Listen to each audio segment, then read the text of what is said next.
Bandidos, the 3 builds I'm gonna showcase in this live stream are hidden treasures. They're solid gold and you're gonna love them. Stick with me.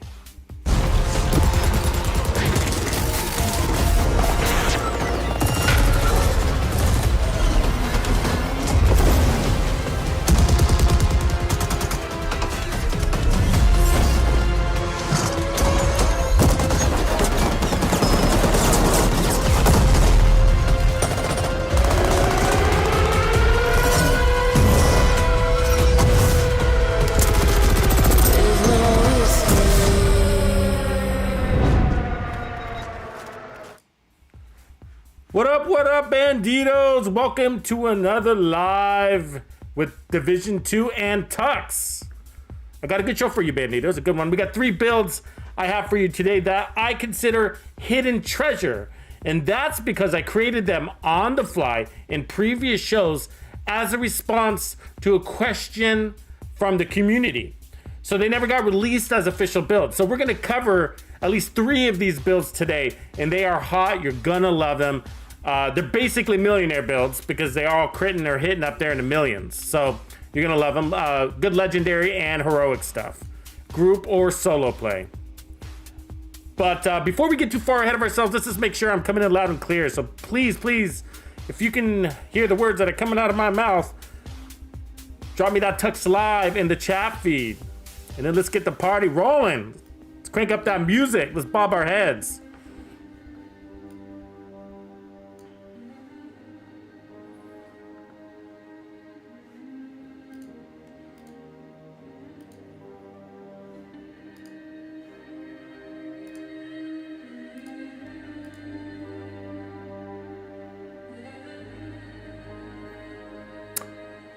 What up, Malcolm? Wick the Sweet. Appreciate those Tux Lives.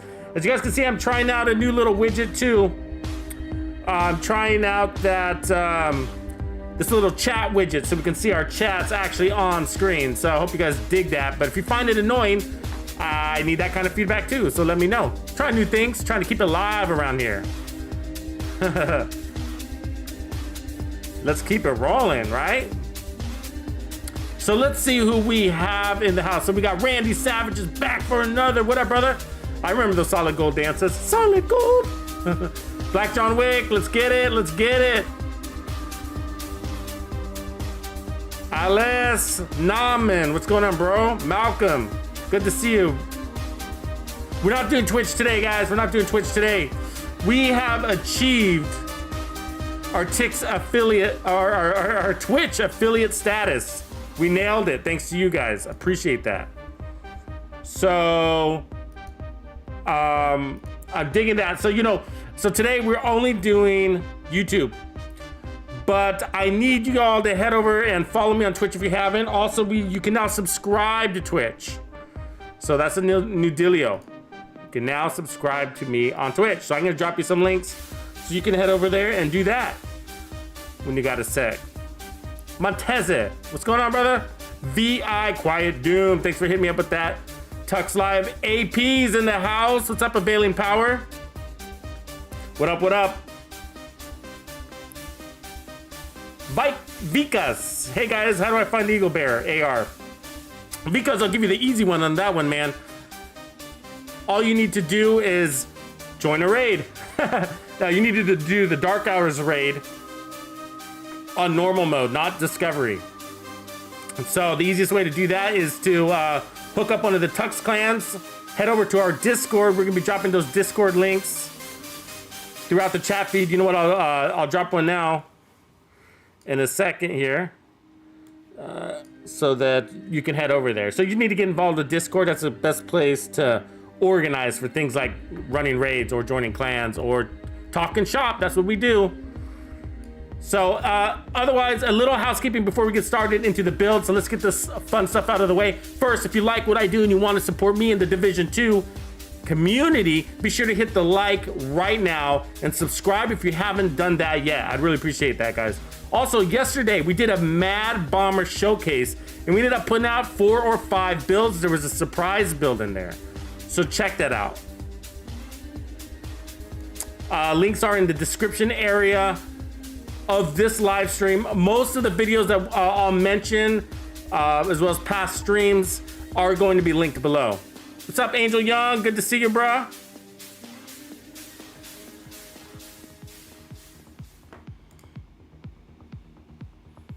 Biko in the house. Tux Live, Tux Live. Appreciate that. So also, the other day I released a very rare legendary build with 45% armor on kill. It's called the Furious Mop. Link in the description area of this live stream. Also, check that one out. It kicks ass. 45% armor on kill on a 6-tier skill build. That's insane. It's insane. And you can actually solo legendary with it and actually walk you through on how to solo legendary with it. So good tips video that connects to that one. They're actually linked videos. So check that out. It's actually 2 videos in that one. So that's the one's called the Furious Mop. So check that one out. It's fresh. It's fresh. Members of Tux's Players Club, last week I dropped the Red Foundry build. I want to make sure you guys are using it because it is hot. It's all about best time to kill, best time to heal. And the link to that one is also in the description area below. Also, for you hardcore banditos, you have a digital download and gamer music playlist that awaits. Find the link to that in the description area below. Or anybody that's in the Tux's Players Club, you guys know who you are because you got those really cool schools next to your name. You can also just head over to my YouTube channel and there's a Players Club playlist for you. So you can check out any of that exclusive content you have rights to just right there in One Easy Plays. What's going on, Leandrews, excuse me. Xander 600 R double R. What up, Tux and Banditos, he says. But Dumpy Solution warns you there's another guy on Twitch called TuxedoBandido. Don't follow him by mistake. Yeah, F that, man. Don't let him stealing my dudes. Don't be stealing my boys. Also, I want to invite you, if you want to support the cause, another really cool and easy way to do it is to also, you can just buy me a cup of coffee. So do that if you feel up to it. Appreciate the support in advance. Okay, you guys ready to talk builds? Because I got a few of them for you. All right. Oh, but I should mention, if you haven't already joined Tux's Players Club, you can do that. You can do that right now. It's easy. All you got to do is click this join button that I am dropping in the chat feed. But if you're watching this on the replay, you can also find that link in the description area of this video or in the comments section below. It's basically in every video. But if you guys don't know what we're talking about classified builds, which are secret builds that I make just for Tux's Players Club. And these are extra builds I make as a thank you for supporting me and the community. I really appreciate it. So if you want to get access today, just click that link and make sure you're at least a true bandito. All right. Are you guys ready to talk builds? Because I am. I'm ready. Let's see, which one do I got on first? Okay, so we're going to be mixing in gameplay with builds. But let me just give you a real high level. Okay, and I'm going to have to step out here so I can switch between the builds. But we got a couple of DPS builds, and then I got a skill build too. These are ones that... these are basically builds that kind of got hidden along the wayside. Again, they came up during live streams and then I showcased them, but they weren't like featured builds. And so I never ended up creating build videos for these, but they're really good and they're worth showcasing on their own. And so that's basically what I'm doing. So we got 3 builds here. Okay. 2 of them are going to be DPS. So this one was featured in the Meta Millionaire build showcase, and it wasn't featured, but it was in there. Okay, and so we talked about it quickly, but basically I put this build together in response to the TU title update 14 when they updated the striker. So I put this one together. So this is real high level, but this one's critting at over 1.25 million. Okay, on crit, that's a lot. And you got to remember, it's got a 1,035 RPM, so that's not a little thing. 1,035 RPMs at 1.25 million. It's actually going to crit more than that, but that's all I clocked it at. But I'm sure it'll go a little bit higher when we peek it out. Okay, so that's one of them. The other build we're going to be doing is, let me go down. It's similar. So it's, oops, let me go to this way. So it's a variation of that, but this one's with the CTAR running killer, okay? Again, 1,035 RPM assault rifle. The crits are actually kind of low, but kind of high. So the crit chance is actually 57% crit chance, okay? Because we're running the Coyote. And then we're basically at 218% crit damage on 1,035 RPMs. Plus we have all the amplified damage off of the chest, right? Which is crazy. So we got 50% amp damage from that and added weapon handling and then, vigilance. So this is a really fun build, but this was also hidden inside of a different build video and I put together on the fly thanks to a comment. So it's a big deal. It's kind of a big deal. And so we're gonna be showcasing this one as well, okay? And so the third one is, where did I put it? This guy. So this one came up in yesterday's. This was sort of a bonus build, all right? So this one was a bonus build in a Mad Bomber. Now I upgraded it and tuned it. So if you watched yesterday's live stream all the way through, towards the end, somebody was talking to me and we ended up spawning and slapping together this whole other build. So this is a minimum cooldown, basically almost no cooldowns, but it's got a little bit of a cooldown. Almost a no cooldown skill damage legendary crowd control build. And it's absolutely amazing. And it's centered on the Mad Bomber chest piece, okay? So it's different than the one you saw yesterday. So I put one together on the fly in yesterday's live stream. Now I've updated it. Okay, so we got different pieces. Now I'll walk us through all the pieces, but it's a beast. It's an absolute fun one. So if you liked what you saw yesterday, you're gonna love this one today. What up, Hungry 40s? Thank you for upgrading your membership, bro. Appreciate that, man. True Bandido is the place to be, or hardcore. Those are the best tiers. And I invite you also, if you're interested, if you like the music you hear in my live streams, then you'll like that hardcore membership level because you get to live stream my music. I mean, you get to stream my music as well as download it. So I host playlists on SoundCloud, which is a free website. And so you can download or stream the music. So if you want to listen to it offline. What's up, Luis Vasquez? Appreciate the support. Nobody. Nobody.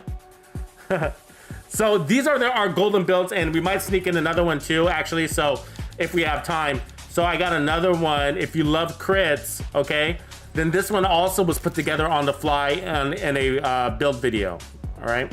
So this one is basically insane crit damage. So it's got 198%. Basically, let's just round it up to 200% crit damage on paper. Then we're getting another 40% from killer on our gun, and then another 25% from the Coyote's mask. So it's basically 265% crit damage, which is not a small thing on 900 RPM. You hear me? Miro! What's going on, man? Kleba, Ches. Does that mean for Czechoslovakia? CZ? Or Czech Republic? What is it called now over there?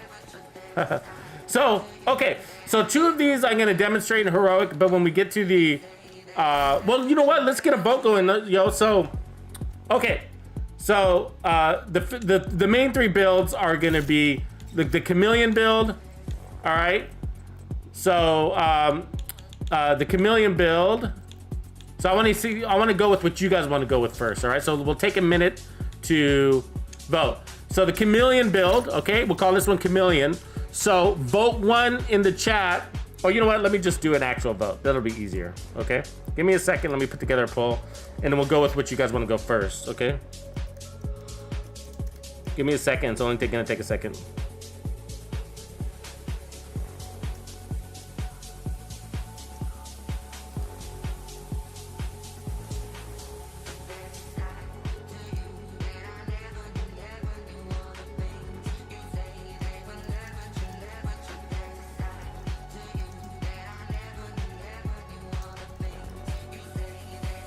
All right, here goes the poll. So give me your votes and we'll go with what you guys want to do first, all right?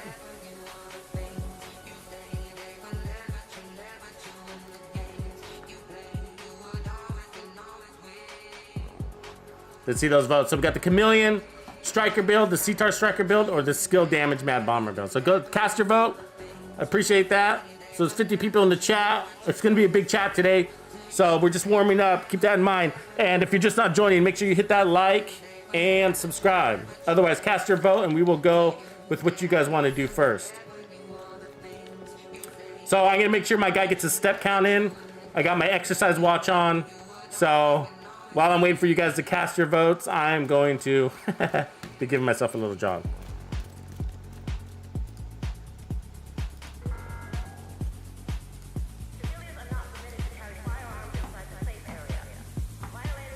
Vote early, vote often. That's the strategy. My live cam is acting funny, so while I'm waiting for you guys to vote, let me figure out what's going on with my live cam. It's like frozen on this funny picture. Let me check my live cam. 1 second, yo. Appreciate your patience, but use this time to vote. Damn it, vote. Vote like it was a presidential elections.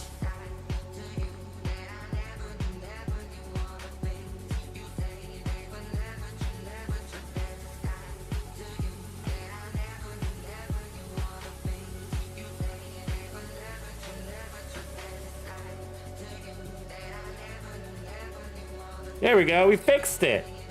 You know, everything gets fixed nowadays with basically a restart, right? Plug it in, plug it out. Plug it out, plug it in. You know what I'm saying, right?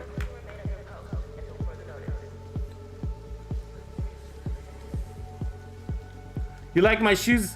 You gonna like my guy's shoes? I think I bought him, you know, from the vendor, you know, where you can buy stuff like if you go to apparel and then you go to your shoes, you select these. You see discover apparel suggestions down here. You can buy all sorts of little fancy kicks. You know? You earn all those textile credits, you gotta spend them. So, you know, aqua socks, we can buy some aqua socks, some chrome sneakers. Ooh, let's buy those. I'm gonna buy some chrome sneakers so you can buy with textiles. So that's how I think I got a lot of my gear. And also from apparel events, you know, get some stuff through there too. But chrome sneakers, yeah, I dig those. Is that what you meant? Okay, we got 23 votes. Let's see, let's go ahead and cut it off and see where we are. That's good enough, 23 votes. That means about half of you have voted.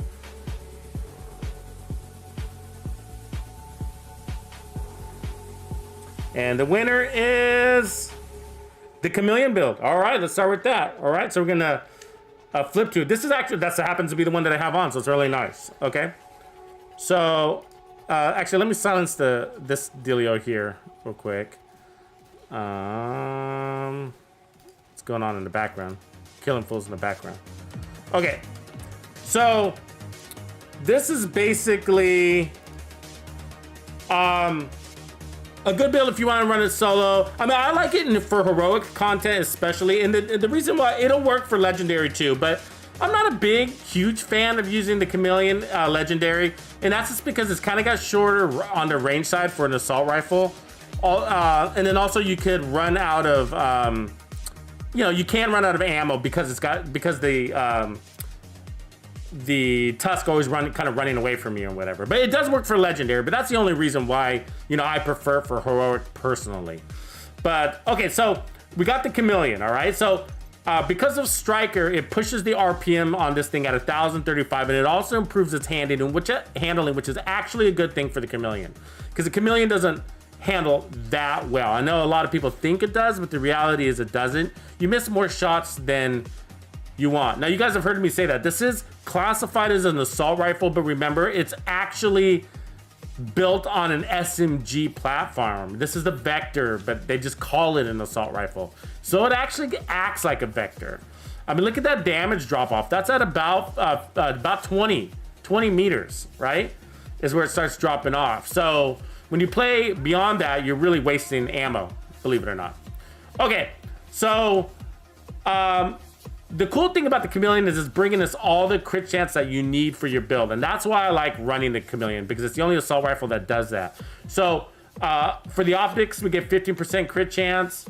We get accuracy, stability, and then we also get rounds. But as the attribute, we get another 10%. So now we're at 25% crit chance. And then adaptive instincts gives us another 20%. Right, so now we're at 45% crit chance, and then our watch is giving us 10%, so we're now at 55% crit chance. So you don't need to put any crit chance on your build, you're good to go. It's also giving us 50% crit hit damage. All we gotta do is stack those headshots for 40 until we get to 45, which is actually not that hard to do. Hitting 75 body shots is gonna grant us 90% weapon damage, which is the equivalent to 6 red cores. And then we get more reload speed. So that's why we're running this. Striker is gonna make that all happen easier and faster. Easier and faster. So think about that, right? So if you're not a big fan of the Chameleon because of the stacking dealio, because maybe you don't feel as strong until your adaptive instincts kicks in, well, Striker, just from the brand attributes, is gonna help cure that for you, because you're gonna land more of your shots because of the weapon handling, and then you're gonna add those stacks faster because of the rate of fire, the additional rate of fire, right? So now we're also running 4 pieces of a striker set, which is giving us that striker's gamble. So we're gonna get all this amplified damage, but I'll talk more. Well, let me talk about it now, actually. And so we're running the chest piece. This is key. This is key. And so this has been discovered and mathematically proven in the community, and it's highly accepted that the chest piece is the best in slot when running a 4-piece striker. Now, it does depend on your setup, but you can achieve higher damage, and we've already talked about this, if you run something like focus or glass cannon on your chest. But of course, there's some downsides with that. But we'll set that aside for now. So we got 50% amplified damage thanks to the chest, okay? And we have a high RPM weapon, which allows us to actually utilize those additional amplified damage slots, basically, ticks. So I got crit damage everywhere. So the idea is to not put any crit chance on this, okay? So let me show that. So crit damage everywhere. We don't want crit chance on the build because we got it all from adaptive instincts. Crit damage on the knees, crit damage on the holster. Easy to build. You guys all have these pieces probably. If you don't, easy to find. Okay, so for the mask, it's important that you get a group of masks that looks just like this, okay? And what I mean by that is no crit chance, right? So I got headshot damage, which is actually gonna help because we're actually pulling off a lot of headshots with this, because those headshots is what gets us the adaptive instincts to kick in those extra crits, right? And then for the backpack, I got a crit damage mod and the memento. And so we're gonna be playing into those short-term buffs, okay? And it also gives us an armor core, which is nice, and skill efficiency, which is gonna perk up these skills down here. So I got Gunner for 10% armor on kill. So for survivability, we're relying on that 10% armor on kill, which is cool because we got a really fast time to kill. So we don't need too much armor on kill. But we also got 3% armor regen when we're fully stacked on our backpack. Now I found playing this build before that this setup is better and preventing damage instead of just putting on like a fixer drone. So for me, so I found like preventing damage, getting the kill, and with the armor regen is gonna protect us. Plus we're gonna get bonus armor on kill. So this helps us get our kills basically, right? Cool. For secondary weapons, let's go with whatever. These aren't important details right now. So Gunner is gonna also help us out with our ammo. We're gonna be expensing a lot of ammo. So let's look at our stats real quick. So we're basically gonna get 20% more crit chance when adaptive instincts kicks in. So that's 55% crit chance. And then we're gonna get 40% more crit damage. So that's gonna be 196% crit damage. Not a little deal. 80% headshot damage, not bad. So we got, here's our 10% armor on kill, but it's not showing our armor regeneration because that's all comes from the memento stacks, but we'll have 3% there, right? So, and then we have 50% amplified damage on this build on top of all of that, guys, okay? So let me show you real quick in the testing range, the testing area on what it's gonna crit at. This is gonna crit at about 980,000, give or take. But listen, that's without the mementos. The memento is going to carry it to about 1.25 million or something like that. So, or 1.3, 1.35. So the memento doesn't work in the testing range. So we're going to be without that buff. So just keep that in mind. But I want to show you at least like without the memento what you can expect for base damage. So what we got to do is basically build up our stacks. We got so many stacks going in. That's why it's hard to get the true value, because we got headshot stacks, we got body shot stacks, we got striker stacks, and then we got memento stacks. There's a lot of stacking on here. 983, you see that? Right there, 983. That's almost a million without the memento. That's before the memento. So you think that's if you don't think that's a big deal, guys, remember, that's 1,035 RPM. Critting at a million with 1,035 RPM is a big deal. That's a big deal. RPMs are king in this game. RPM is a multiplicative stat, all right? So without stacks, without any of our stacks, we're still gonna be doing a pretty decent base damage. So if we let all of this expire, I think we can do that by exiting and then going back. Right? Nope, they're still there. Look, it refreshed them. Did you see that? It refreshed my adaptive instincts. Wow, it was almost running out. It was almost running out. Wow, that was weird. How you could do that? So I walked out and then it refreshed them. That was weird. See that? It refreshed it. Wow, that's new to me. Well, all right, so it's not gonna let us get rid of our stacks, but it refreshed our stacks from here. I wonder if that works. Like you could like travel to the White House, go in here. Anyways, not a big deal. I don't like using glitches anyways. Okay, so let's give this a whirl. As I'm fast traveling, I'll check out, I'll get you guys' comments and questions, but we will be doing this. All of this is live gameplay, so bear with me as I try to get to your questions while doing that. Wow. Rolling in the field. What up, Dispatch? Good to see you, man. The 511 build's got a nice punch. The 511 build is a hybrid though, so it's a little bit different. So it's not gonna have as much of a punch as you see here, but it is gonna run. It's got like a turret that's running along with you as well. So, but it does really well, really well. Actually, I'm redoing that build. It's gonna be a classified build. So the 511 build has got a version 2 coming, and it will be classified.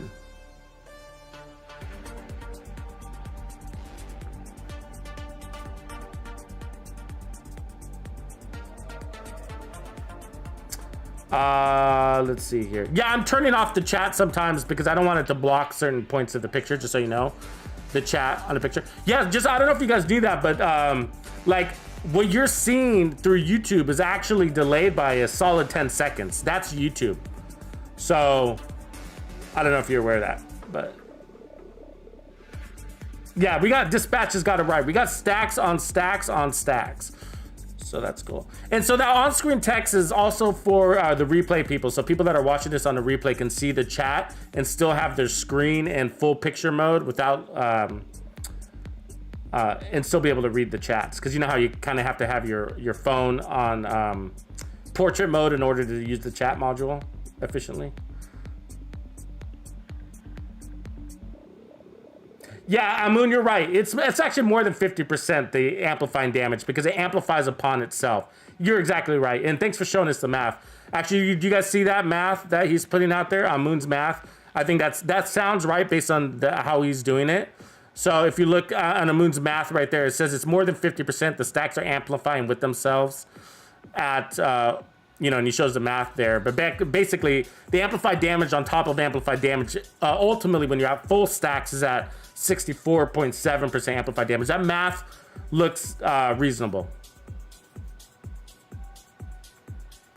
And so, but I usually talk about things at face value because sometimes that can get kind of confusing for people. Because when we're not doing the math and then we're explaining things quickly and we say, oh, it's 64% amplified damage, but people will be like, oh, but it says 50%. And then you end up having to show that. So it's like sometimes it's easier to just go at face value. But that is correct the way you're doing your math. I like that. So I appreciate you clarifying. Okay, so Raging Silver says, wow, nice. I run this set with Fox's Prayers. I didn't know this build didn't need any crit chance, though. Yeah, this is going to be fun. So the thing is, though, to get our true values in the field, we got to build up all of those stacks. And that's why I actually don't have a true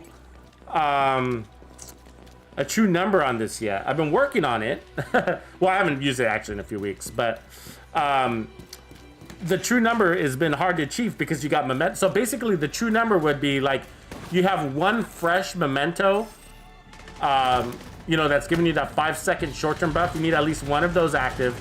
You need a full 30 stack on your backpack. And then you need your headshots in, and then you need everything else, right?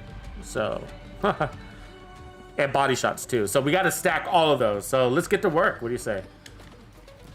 So,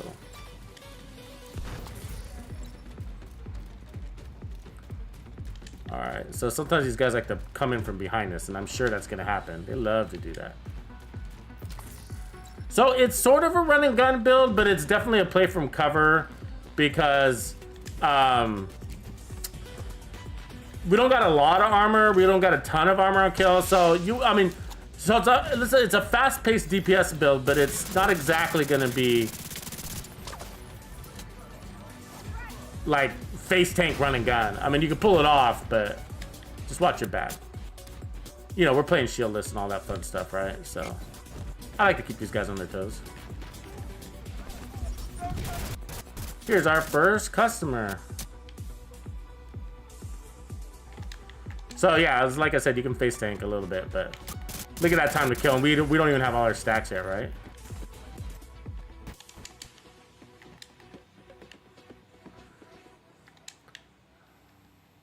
So remember, you know, in this game, a lot of this is surviving, is having good situational awareness. The build is only going to get you so far in the game. The rest is up to you understanding spawn points and...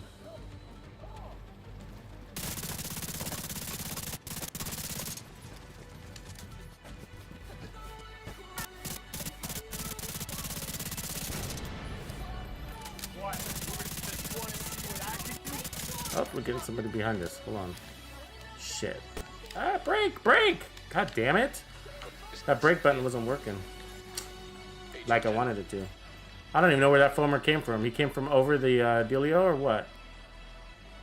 Nobody back here. Pick me up! Come on, you idiot. I hate when they do this. Look, he's not going to get me up. Are you guys watching this? This is typical Division 2 bullshit right here. I hate the civilian leader. So now I gotta kill myself, and we gotta fucking start over. That's the bullshit. I hate those civilian guys, man. They're weak. Really weak. They always do that to me. I'm better off without them. You know what I mean? You're sitting there trying to rely on them, and then they don't get you up. You guys, does that ever happen to you, or am I the only one? Sometimes I feel like I'm the only one, because I always put out that argument, but like, I hate the civilians. They suck at their job. And then somebody's like, I love him. Everybody's always like, I love them. They could take it like a barrage of fire and pick you up. But yeah, but most of the time, the thing is, it's about reliability, right? Like, same thing with your builds. It's like your builds, your characters, you know, it's about reliability. Like, you know, like we like high damage builds and stuff like that, but I'd really rather have a build that I can rely on. I know what it can and cannot do. And the same, so it's the same thing with these civilians. Like, I would rather they be reliable than powerful, you know? Like, I don't mind having to get the civilian up and save his life, as long as he's there for me when I need him, you know?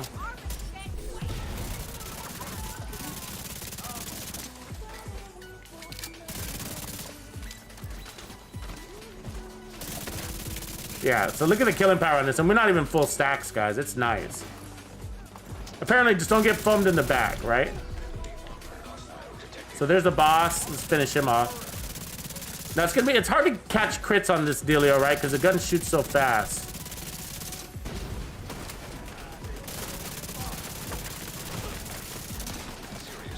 I'm getting hit from somewhere, I don't know where.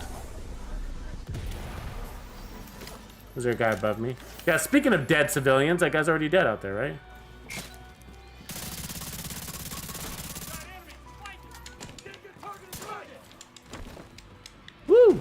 that was close. Come on in, ladies and gentlemen. The water's just fine. I like it when the chameleon goes black and gold like that. That's a badass little chameleon, right?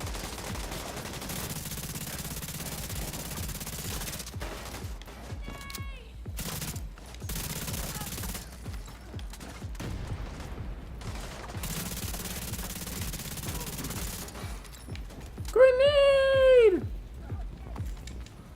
Yeah, so we need to get our mementos fully stacked, and then we'll be rocking. Get that 3% armor regen, too. So it looks like we got a resource convoy. So let's talk about playing smart, too, right? Like, remember when you clear out the resource convoy, you're asking for more enemies, and that just happened. So you got to consider whether you want to do that. You know, especially when you're playing solo, right? Like, these fights can get kind of intense.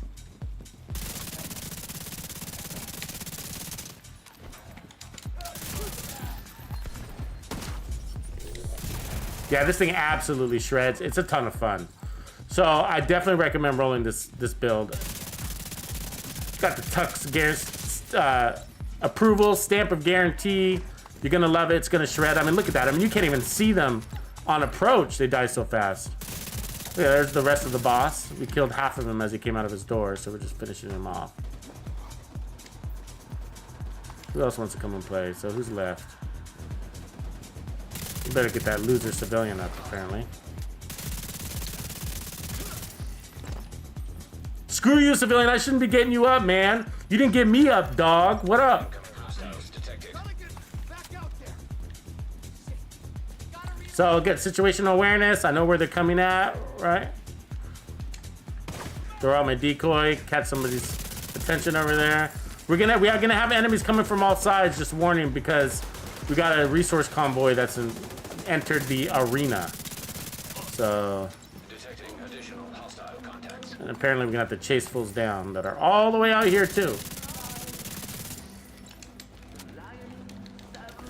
So yeah, I want to, so I wanted to sneak those little tips in there, right? Like, for me, I like mega fights. Like, I'm looking for big mega fights, but sometimes, you got to be careful. And so if you got an extra party who joined in the fight, you got to think about, do I want to kill those guys, or should I just let them run around or whatever? Because if I kill them, I'm gonna get another wave. Like when you kind of whittle them down to like 2 or 3 enemies, right? And then you're like, then you got to make a decision. Do I want to finish them off? If I do, I'm gonna get another wave.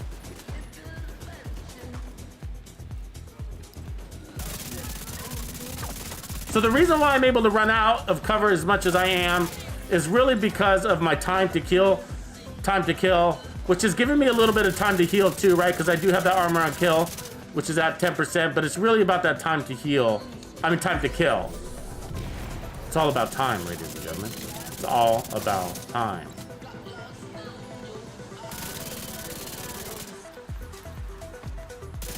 See ya.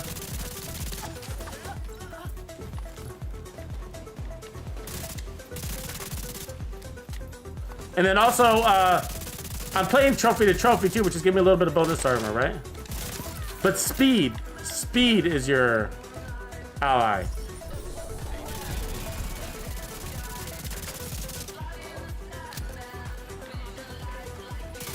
What I mean by speed, I'm not just talking about RPMs, I'm talking about movement speed, like literally.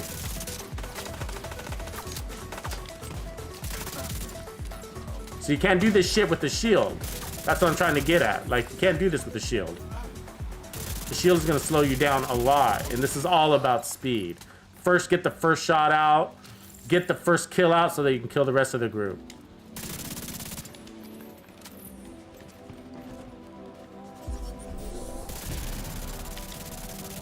And then you get that damage buff, right? Which is why you want to run as many red cores as possible. It's all about that damage buff. I mean, we're nailing them, guys.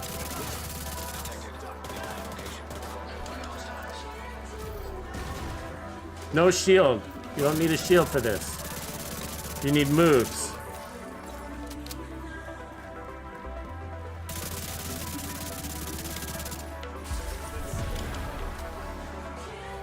Took like a quarter clip. So I'm not able to pay attention to the damage numbers. So if you guys see a max crit on the head, let me know. But now we're out of stacks, so we're gonna have to reset. What do you guys think? That build kick ass, or I don't know, not that impressive? What do you guys think? You like it? Hate it? It was a lot of fun. It was, to be honest with you, it was exhilarating. You know, it's a little bit different. Like, I'm not the best at live streaming and playing at the same time, just so you know, because it kind of pulls from my situational awareness a little bit. But I can tell you that that's one of those edges of the seat. I mean, you can feel, and I don't just say this, guys, like, I'm like flat out being real with you. Like, I can feel my heart kind of elevating, the blood pressure going up, like in a good way. Like, that's the adrenaline kicking in. That's an adrenaline boosting build. You know what I mean? So let me flash it so you guys can see what's going on, all right? And then, so I'm gonna go through these pieces. I'm not gonna talk through them, I'm just gonna show them. But, yeah, so the mask is critical, no crit chance. You want that headshot damage in there. I believe that 10% really does help, all right? Then we got crit chance, or all crit damage on the chest. And then we got that press the advantage there. That's a big deal. We're running around with 50%, or as Amun Ra says, 65% amp damage. So, and then the rest of these are just all crit damage. You've seen this stuff. And then the memento. Those short-term buffs are a big deal, yo. Look. We got 6 skill tiers, okay? So every time we pick up a short-term trophy, that's 5 times 6, 30% weapon damage. On top of 30% weapon damage when we got the full stacks, right? On top of the crit damage, on top of the amplified damage, on top of that adaptive instincts, 90% damage bonuses, right? So there's so much going on in this build. I mean, I don't know, guys, but I mean, when I watched this in a previous run, in a video that I did before, I clocked it at 1.25 million and I wasn't fully stacked on everything yet. I was close, but it wasn't full. So I estimate this being at around 1.3 to 1.35 million. So, if you're just now joining this in the stream, please make sure you hit that like and subscribe if you haven't done that yet. I appreciate you. Also, join Texas Players Club. That'll give you access to those secret badass builds. I put a lot of heart and sweat into those, so they are sweaty builds. If you don't know what I'm talking about, these are secret builds I make just for Texas Players Club, and they're extra builds as a thank you for supporting me. You can get access by clicking that link I just dropped in the chat feed. You can also find that link in the description area of this video. And so let me take a few, make sure I didn't miss any pertinent questions and comments, and then we will move on to the next build.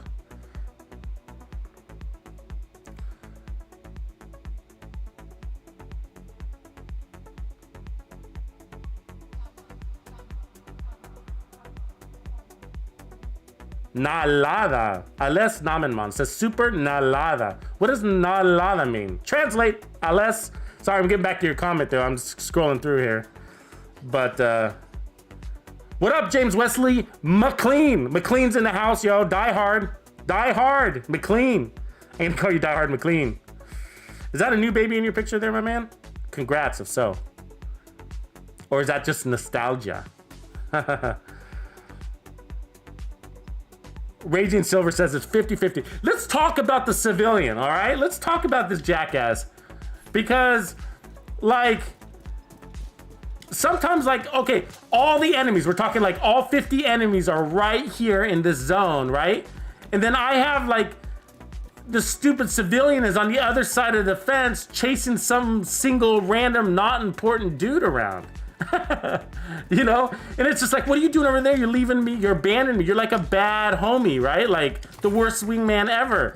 Like I'm over here fighting the whole squad and you're out there taking on one dude, you know, like that's not smart, man. Get with the program. I've been getting a lot of these Sokolov skill damage pieces. I'm thinking about collecting them, making a hybrid. Let's see what shit we got. But yeah, so this guy's annoying. They're annoying to me. I mean, I just want some reliability out of these guys. That's not bad. Police Magnum in sync on it. I might hold on to that for a sec. Probably end up deleting it.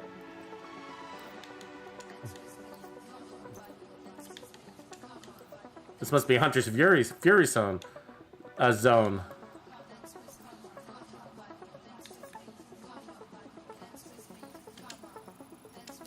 Saving things that I might find as interesting builds later.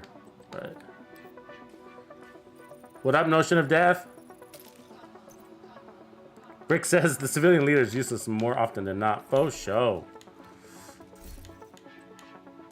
With that, I'm gonna hold on to this Sakla one. I probably end up deleting it, but I've been the last couple of days. I've been getting a lot of like Sokolov. I got the Sokolov backpack. I might have it, but I might run a build for you guys with it. It's kind of a. It was like a. I put it in my stash, but it's a rare combo. It's got. So I'm gonna set this build down. You guys see enough for this build? You get the idea? Was that enough to show what it can do? Showcase what it can do? And then should we run to the next one? Yeah, let's do that. So I'm gonna head over to this safe house. But it's a really good one, man. I think that the striker is a big deal for the chameleon. I think it actually, the chameleon is a nice one overall. But if you don't like the chameleon, or that you sort of like it, but the only thing you don't like about it is the fact that you have to build up those stacks, right, before you get all of that rock solid damage, then the strikers fixes that, right? Because it's giving you amp damage while you're building your stacks. So that's what's nice. It's just hits. That's a synergy, because the strikers gamble, all it needs is hits to amplify damage, right?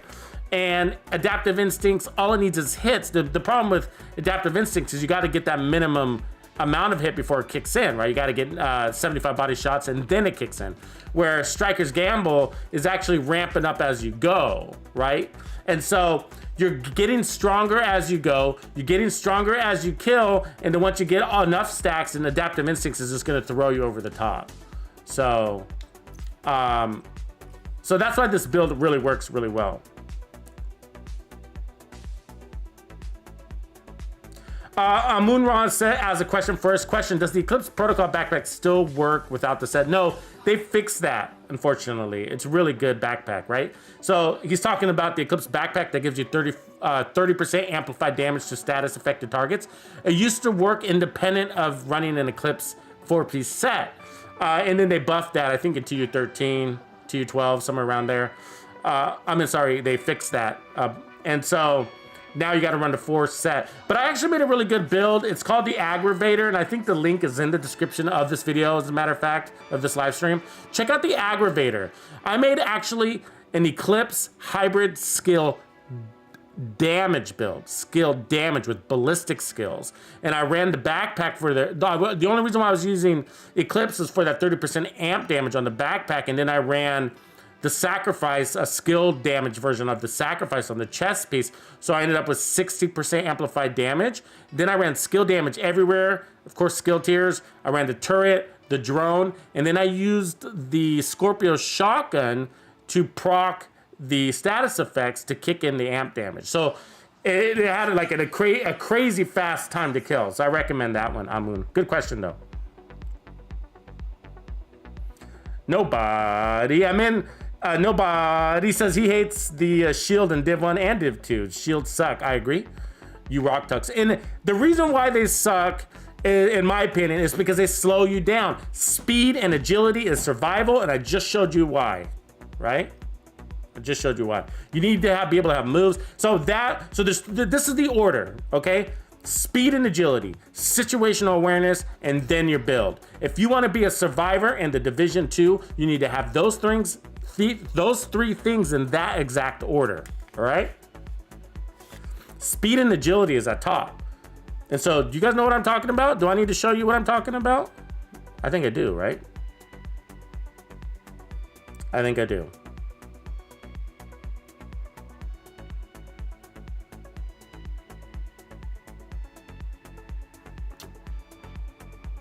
Let's see, hold up a second. Yeah. Check this out. Let me tell you why you're here. This is all about time. Time gives legitimacy to its existence. Time is the only true unit of measure. It gives proof to the existence of matter. Without time, we don't exist. I imagine that right now you're feeling a bit like Alice, tumbling down the rabbit hole. All the explanation you need. You take the red pill, You stay in Wonderland, and I show you how deep the rabbit hole goes. Time is the only true unit of measure. Unfortunately, no one can be told. Speed up the image infinitely. Disappears. So what proof do we have of its existence? Time gives legitimacy.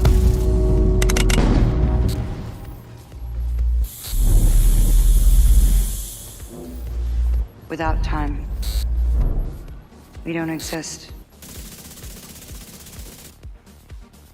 So what I'm talking about there, and what I want you to notice is what I mean by time, I mean like, or speed. When I say speed, it's about time. So that's what I'm saying, like time to kill is the most important block of the survivability chain, right? There's multiple things that go into your survivability, but time to kill is one of them. So when I say speed, and then I say agility, so speed and agility. So when I say speed, I'm talking about multiple things: speed to heal, speed to kill, and your actual movement speed. Those are all speed. Also RPMs, which sort of goes into time to kill, right? But RPMs are also important for staggering effect too. You can stagger an enemy if you shove enough bullets into their chest. So all of those things is kind of contribute to the word speed when I say speed. When I say agility, that's the tucking and rolling, bouncing off of cover. If you know how to bounce off of cover, that's really important. If you ever feel discouraged by how slow your character runs, when you're going from point A to point B, then try bouncing out of cover and you will see your character move a lot faster. I'll show you how to do that in this next build, if just make sure I don't forget. Also, the video clip that you saw is from the Red Foundry build, which is a secret classified build just for Texas Players Club. If you haven't tried that, do so. If you're not in the Players Club, join now. I just dropped the link in the chat feed. You can find it in the description also. Appreciate you for that. CD Stanley, welcome to the stream. EMZ Maxwell, you too. I didn't see that you had entered, but waiting for a Lady Death build. I'm working on it. I'm actually working on it. So one of the guys in the Players Club, also in the PC clan side of things, Boston, he came up with a pretty cool Hunter's Fury build. And so he asked me to do a Pimp My Build to that a while back. And so I'm going to bring that Lady Death Pimp My Build series out in the next couple of days. I just have to put it together. So look forward to that. If I don't do it tomorrow, maybe Sunday or Monday, maybe Monday. What up, Scony D46, Kenneth Davis? If you're a real human or are you a bot? You look like a bot. You are booted. Hit that like button, says Notion of Death. True. Hit that like and subscribe if you haven't. I appreciate that. Also, I'm going to take this quick second to ask you to follow or sub to me on Twitch. We are not streaming to Twitch right now, where I am going to be doing separate streams with fresh content on the Twitch side. So I will not be streaming the same thing on Twitch and YouTube no longer. We do have our affiliate status, so you can now subscribe to me on Twitch. So be sure to do that. Just dropped a link for you. Destroy Your Words says the Striker build. Rex, for sure. Resident Clown, show us. Show us on Legendary. We're going to move over to Legendary in a minute, but let me get through this next build. And if I have time, I'll swing back to the Striker build. I mean, the Chameleon build on Legendary. So this one is actually probably, Renan Cruz asks if I have an Imperial Dynasty build. And the answer is yes. Actually, I have quite a few of them, to tell you the truth. I use that piece a lot. But just to give you a quick and easy one that you must try, then take a look in the description area. There's a build called Slaughter that uses Imperial Dynasty. Am I thinking of Imperial Dynasty or I'm thinking Imperial Dynasty. No. I'm sorry. I'm totally getting confused. Empress, Imperial Dynasty, Emperor's Guards, totally getting confused. I just used the Imperial Dynasty yesterday in yesterday's live stream, so check that out. That's the Mad Bomber. So I did a Mad Bomber Imperial Dynasty. I think it's build number 2, maybe 3. I use it in Capital Building, Legendary. And I use it like an additional skill, is basically. So I use the Imperial Dynasty like a 3rd skill to go along with the fire grenades. So a lot of fun. So the link to that is in the description area. So Sergeant Biscuit, Mr. Biscuits, what's going on, brother? Okay, So very similar setup, all right? Except now we got a balance of crit damage and crit chance. So we're still running 4-piece striker on this one, all right? So crit damage, and then we're running, of course, that chest piece, which is giving us all that extra amp. Crit damage gloves, crit damage knees, crit damage holster. Now I got Cheska on the backpack, so no more memento, okay? And this has got vigilance, and we're critted out on this bad boy, okay? Now I'm using the Coyote's mask so I can lower my crit chance and up my crit damage, and then also get those extensions on my crits. So we're gonna be playing from 0 to 25 meters for the most part. All right, so we can get 10 to 25% crit hit damage and 10% crit chance. Now I'm running the CTAR. This is what we're featuring, okay? We're featuring the CTAR Striker combo. That's what we're featuring. 1,035 RPM with killer. So when we get that kill, which is gonna happen fast, we can get 40% crit hit damage on top of the crits that we have. So 47% crit hit chance, so we're gonna get 10% buff from Coyote's mask, and then we're gonna get 10% to 25% buff from the Coyote's mask here, plus the 40% from the killer. So that puts us to 218, about, let's call it 220% crit damage on average. So again, at 1,035 RPMs. So yeah, and then I'm running the same skills. You can go with whatever. And then I still have gunner. Anytime you run striker, you should run gunner, because otherwise you're gonna run out of ammo. But so this is a CTAR. So what we're doing is we're showing off the CTAR, all right? And I showed this one, you can actually run, is probably more suitable for legendary because you don't have the memento for one, but also the CTAR has way better handling than the chameleon. So let's take a look at it. Oh, do I need to reset control points? Let me see here. I do. Let's see, what's gears down here? Sokolov, let's head down here real quick.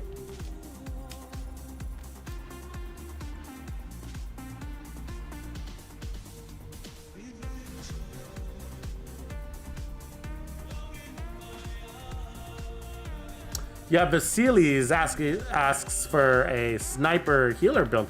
Actually, the designated hitter is that named sniper rifle that gives you 30% more heals on hit.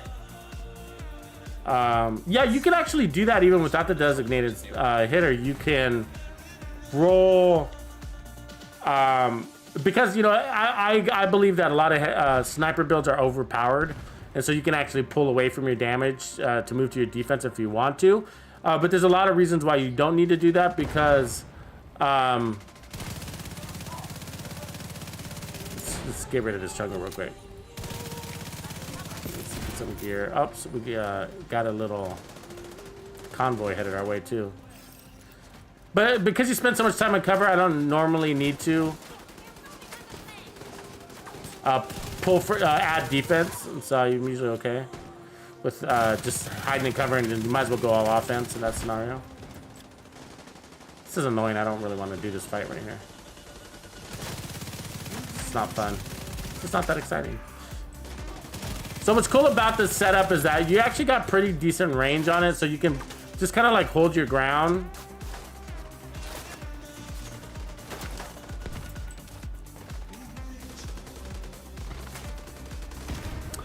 These civilians, they got themselves into a mess, and then they brought me into it too.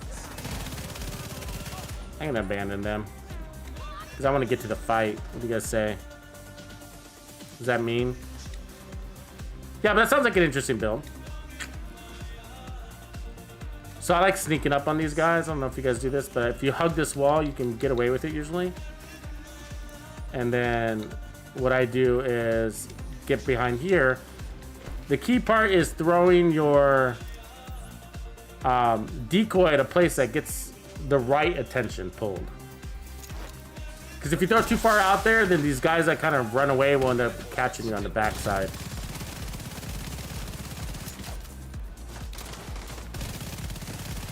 A lot of headshots land on this thing.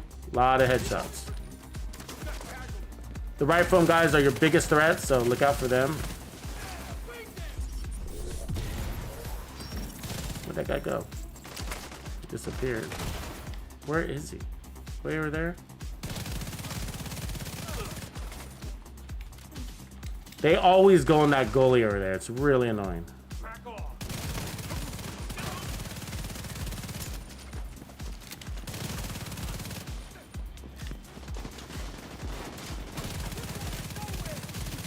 Yeah.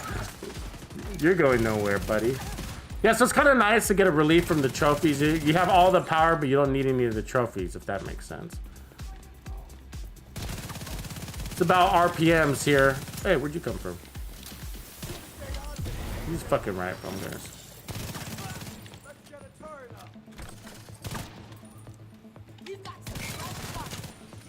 Yeah, the CTAR is officially my favorite CTAR. My favorite gun in the game is actually the rail splitter. The only downside about the CTAR is you can't put an 8x scope. If you could, I would. But the rail splitter, I do believe RPMs go a long way in this game, so.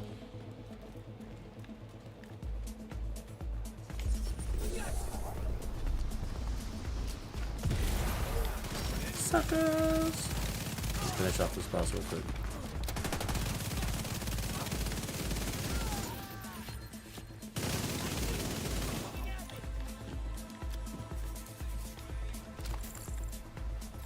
Yeah, so it's about, you know, the amplified damage and RPMs together, just extra handling. The CTAR's already got really good handling, right? So you're sort of putting that on overcharge with the striker. Like a deer, just chillaxing, huh? So you're one clipping pretty much everybody.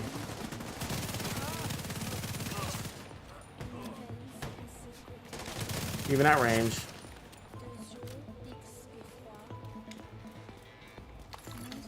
Civilians in distress.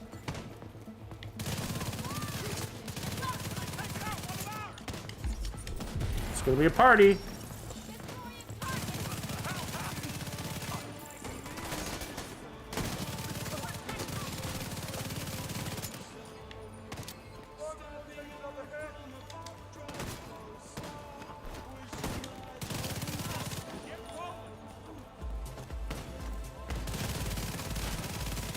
It's definitely a party here.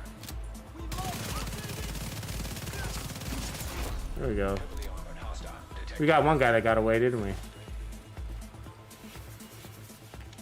See if they're gonna come to us or we're gonna have to come to them. Not coming to us. Sneak around them.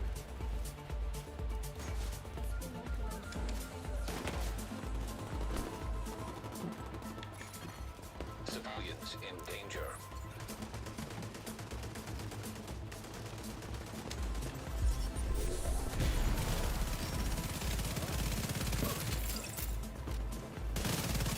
Yeah, so I mean, this one, I feel like it's got more upfront squirt than the chameleon build. You know what I mean? You don't need to worry about stacks.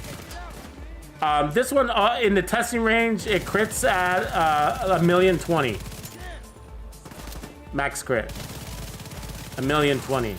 So again, at 1,035 RPMs or whatever we're at. So what's our RPM on this? Yeah, 1,035 RPMs.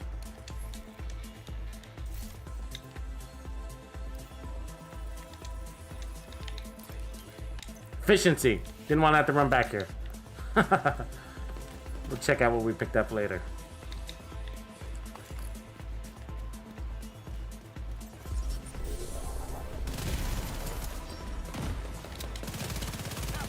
There it is.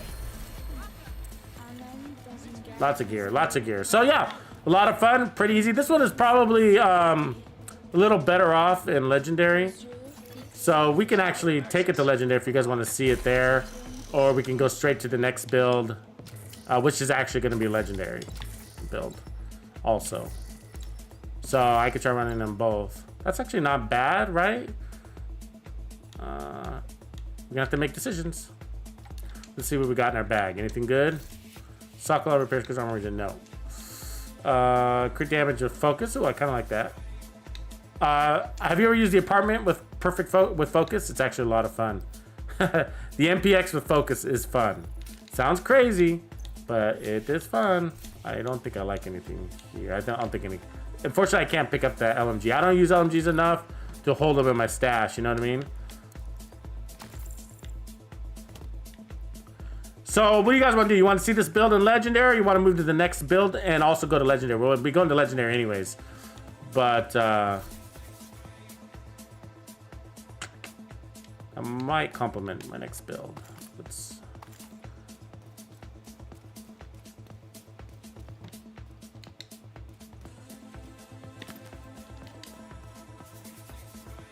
Yeah, well, no, it's not that console players can't land. I'm looking at Lord Fury's comment. He says here, what's up, Fat Cat? Good to see you.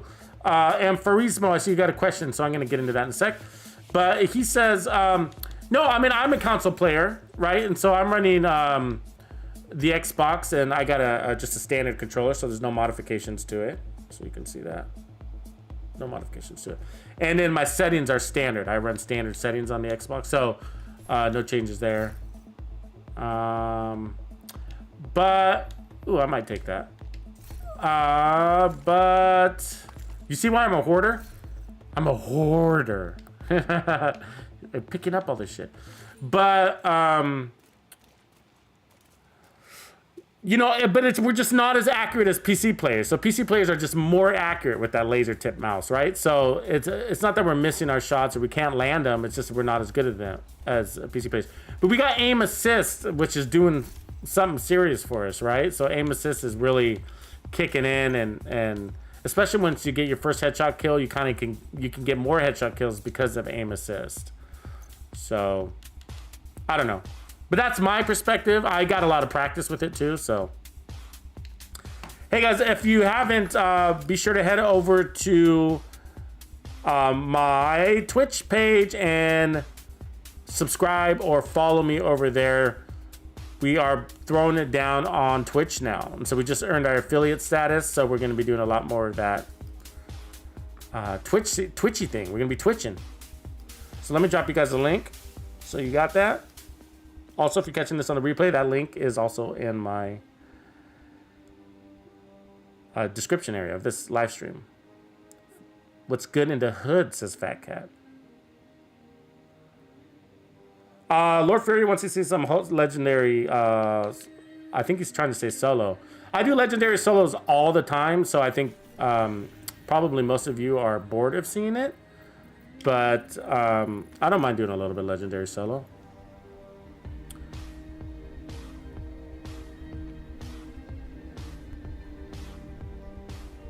You can kill Vasilis. Yeah, going back to that sniper healer build, you can do. I mean, if you're into the Nemesis, I'm not into the Nemesis. I don't really like it, but I know some people do, so nothing against it. I rather run the Mantis or the White Death. But I mean, that could work. The problem is this, though. I mean, you really got to think about it and how you're going to heal, because are you going to throw down?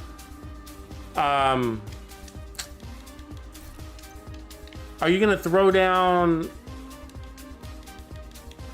like a hive and just be passive sniping, healing?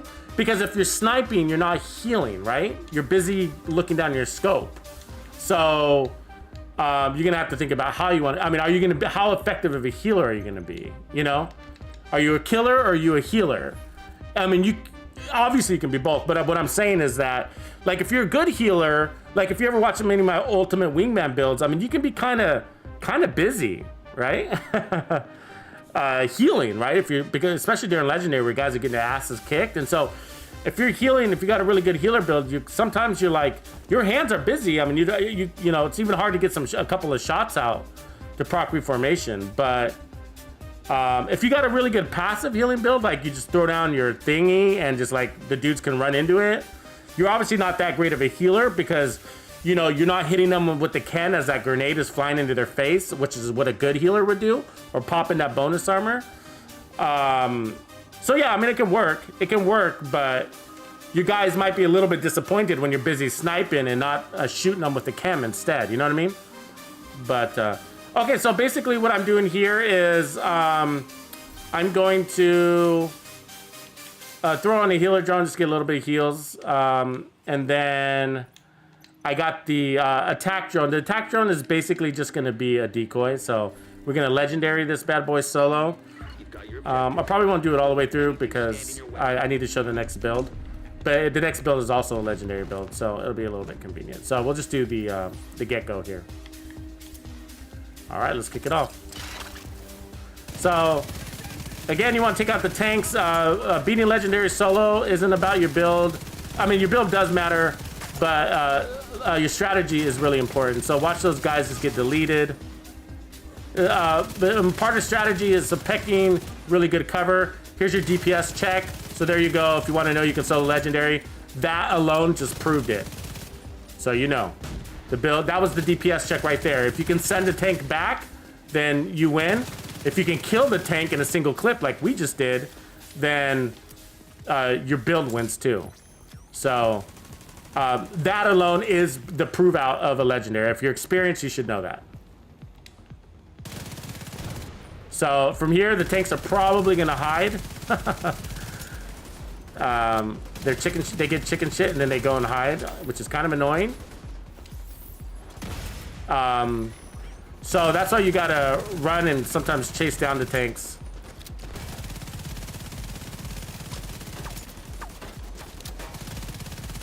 But yeah, so and that's why we consider, many of us Division 2 guys consider the entrance of District Union to be a good place to test your build because of that DPS check. Like if you can't push back those tanks, they're gonna flank you and they're gonna kill you. And many of you who've tried to do legendary, even in a group setting, probably have had that happen to you, right? Where the tanks go behind you and then start taking you out. It's really annoying. So if the grenaders annoy you, they shouldn't. Like if you're gonna get hit by a grenade, it's usually in the first minute. So the first minute, after that, the grenaders are kind of running around like crazies.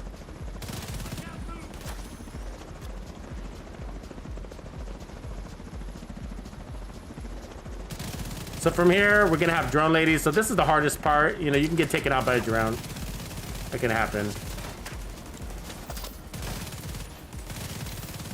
So we just got rid of the rushers. So now it's drones. So yeah, that's typical. You always get hit by the first set especially because you're distracted taking out the rushers.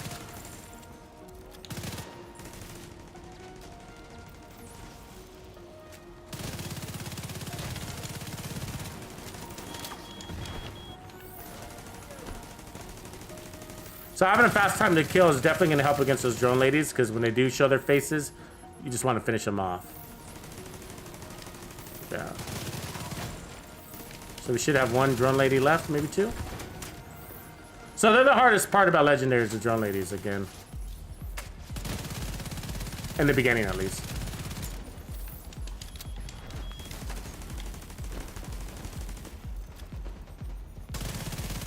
The tank right front and center is kind of annoying to me.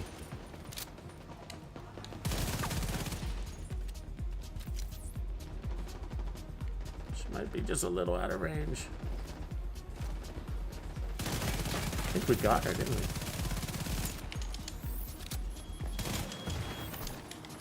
Oh, that slow drone. Slow rolled it. That was mean. So, yeah, watch your ammo. So I got to go grab that ammo here in a sec. Striker will do that to you, right? So make sure you have a good backup weapon.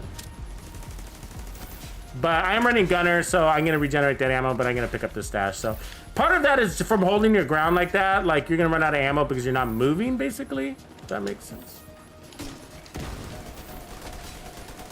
We need to get rid of that tank.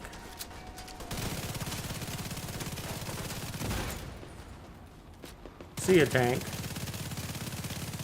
So from here, it's just now, from here, it's for patience. So we cleared out the entrance, so now it's just about being patient. Like, we don't need to, you do not need to get out of cover.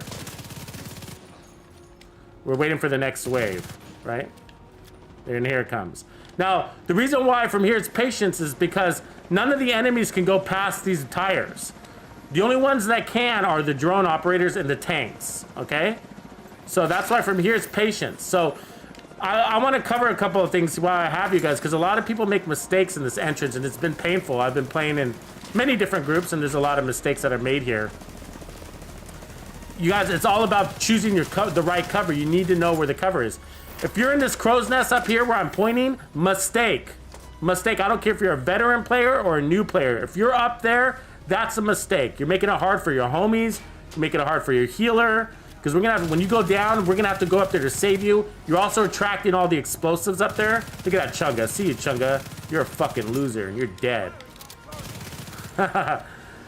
So the only reason I throw my turret is to attract enemy fire so they're not shooting at me. I don't care what the turret's got no power to it. But look at that. Those enemies at range, I don't care what range they are, I'm one clipping everybody. Even those Chungas almost go down with a single clip.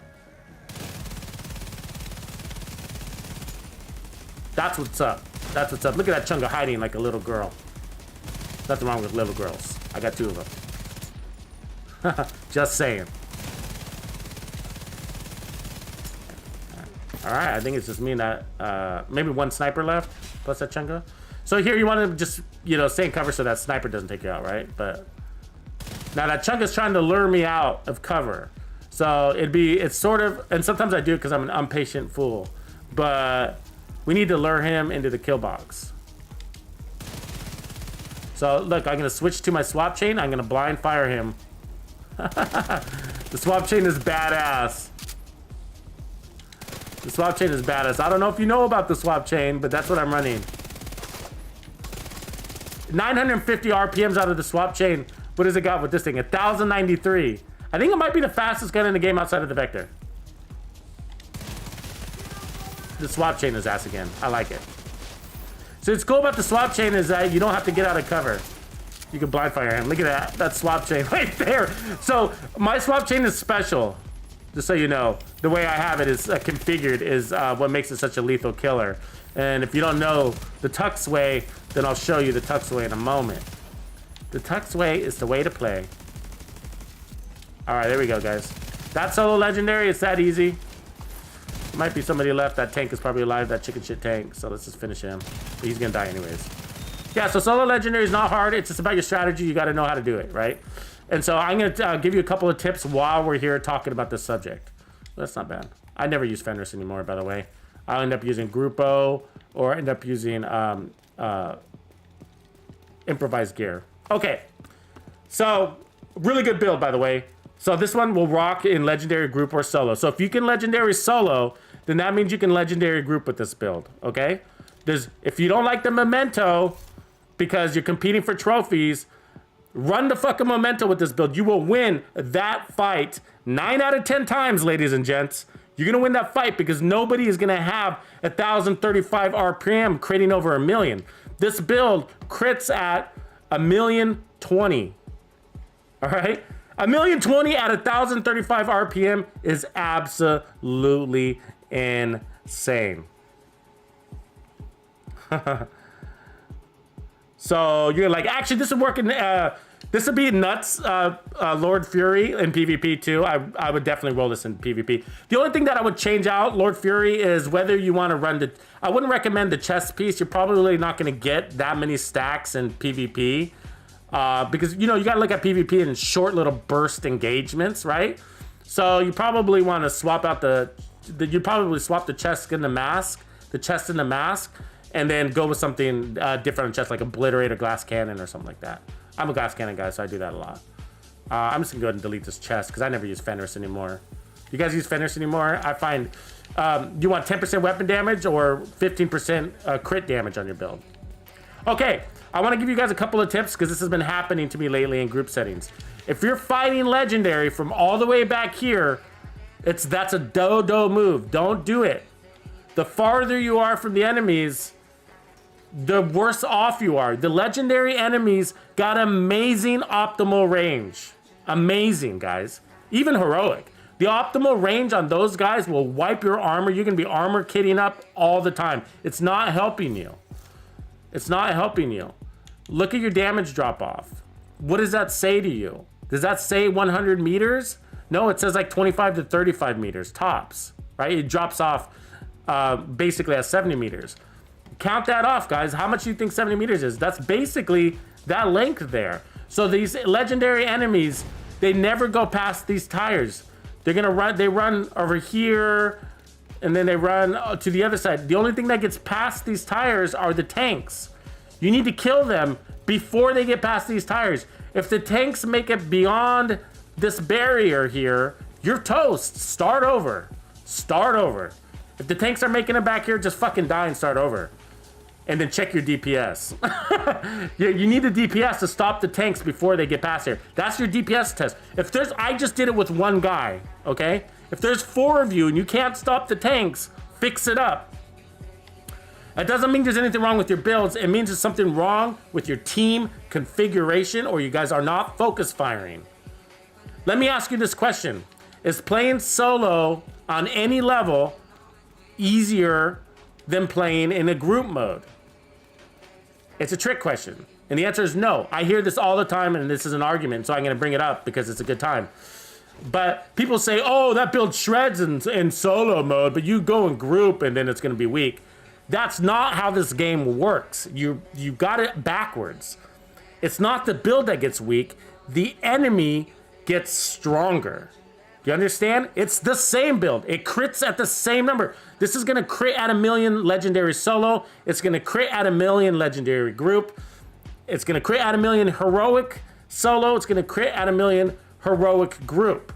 The reason why the enemies get stronger in group is because you're supposed to be focus firing.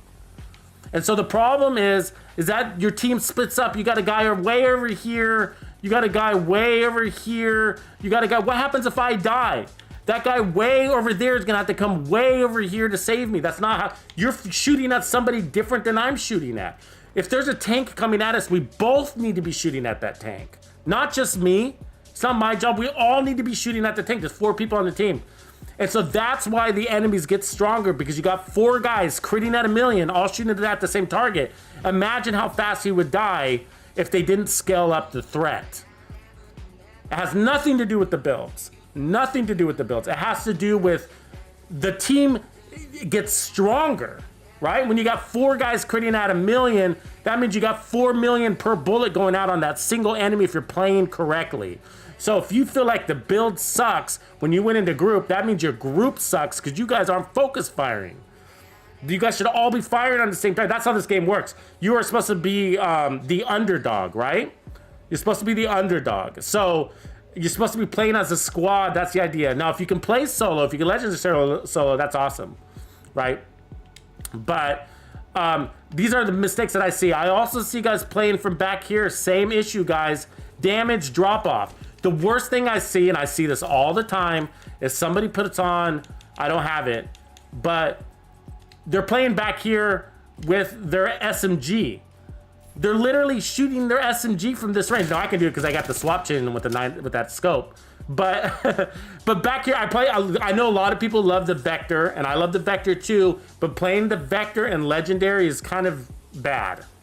If you're using the Vector and Legendary, it's bad. And I got some of my best friends do that. And I don't want to be mean, but it's kind of like, I know you love the Vector, but just think about how many bullets you're missing and the damage drop off. You know what I mean? Like, the damage drop off is, look at the damage drop off on this thing, right? Look at that.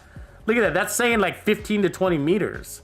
So that's basically saying the enemy's got to be standing right here. Question for you. How many enemies make it all the way to the back of the entrance to District Union? How many enemies make it to where I'm standing? Right? There's only 2 enemies that can go this far. One is the tank. And if they got this far, you're fucked. Start over. Start over. All right? The only other enemy that can get this far are the drone operators. The drone operators can run all the way through this thing. And even out of bounds. The tanks can also go out of bounds. Okay? So don't play back here, even if you're new. If you're a new player, this is the worst cover you could do. All right? So I see that all the time. The other spot I see, and I mentioned this earlier, is the crow's nest. This is a trick. This is a trap. This is for people that don't know how to do Legendary up here, right? Now, I know some of you pros and veterans that are good at Legendary can pull this off, but trust me, look at how many, I have 3 medkits, so I used 1 armor kit throughout that process, all right? If you're up here, I guarantee you're using all of your armor kits. That's the difference. If you're a survivor, you're not going to go up there. You should know that that's going to attract all the... and plus, you can't move. Here I can move. You can't do this up there. You can't do this up there. You can't do this up there. Right? You can't do this up there. None of that. So when there's grenades flying at you or bullets flying at you or people flanking you, the tanks are flanking you and shit like that. You can't do any moves. You can't move. And the movement is life. So back here, bad cover, not the worst. You're closer, at least you're closer. Here, bad. You're gonna attract grenades. They're gonna love you back here. The best place for a squad is to all huddle around this little thing. You need at least 2 or 3 guys here. At least 2 or 3 guys here. One taking the left, one taking the right, and the one shooting over center. And then you can have one guy here, but I guarantee he's gonna have to move. So this guy's gonna be moving. He's gonna be moving to here, and then he's gonna be moving to this edge, and then he's gonna move back to here, you know, because the best cover is here. The second best cover is this dumpster right here. This is the second best. You're a little too deep, but not the worst place. But I hardly go ever forward there. You don't start pushing forward until you clear the tanks. Once you clear the tanks, you can start pushing if you're that kind of team. All right? So those are my tips for this game. Let me show you this, because I did mention it. Unwavering, the way I have it configured, okay? So you can, I have the 8x scope on here, and that's because you can blind fire on somebody's head from about 50 meters out. And so this is an amazing weapon. That's all because of perfect unwavering. This is probably the best backup weapon in the game because of that. And that's a Tux tip right there. So see that yellow dot? I'm gonna hit it. Look at that. There's absolutely no movement. There's no bouncing around on that beast. So cool. Let's match make, and then I'll switch to the next build, and then we'll walk it through. So the next one is one. It's a version of one that I put together in yesterday's stream. Let me grab some ammo before I do, just in case I ran out. In yesterday's live stream, we did a Mad Bomber stream. It was a lot of fun, guys. So much fun. So much fun. And so this was a build that I put together on the fly. So it is a hidden treasure build also. It was towards the back half of that stream, thanks to a comment that had come up. And so I put it together. I'm going to walk you through it. But in the meantime, let me reset this legendary. And then we will invite some Fulios to join us in the party in the game. Because I want to show, this is more of a team build, that's why. You can technically go solo with this, but your survivability will go down because you don't got much happening with the gun.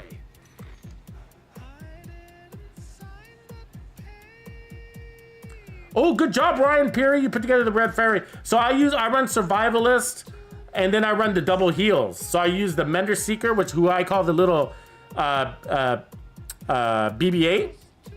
So check that out. Check that out. Really cool.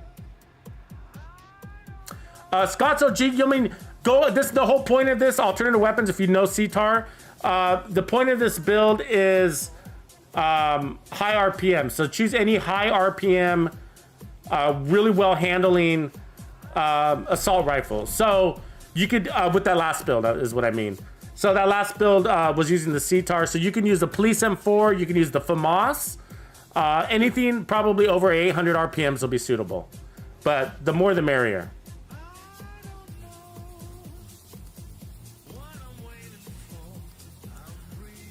Dutchy RL, what up, what up, what up? Good to see you, man. You missed some amazing builds so far. We're on build 3. So, yeah, we did a couple of heroic control points. And we just showed build 2 in heroic and legendary solo. I'm not going to run it all the way through, of course, because I need to get to the next builds. And that would take about 45 minutes. Armand Rosas says, have you tried to do legendary from the other side? The answer is, yeah, I have done that. I don't know if you mean solo or not, but yeah, you can run into those doors if you wanted to. And just kind of play from there. I have done it. I just like this side better.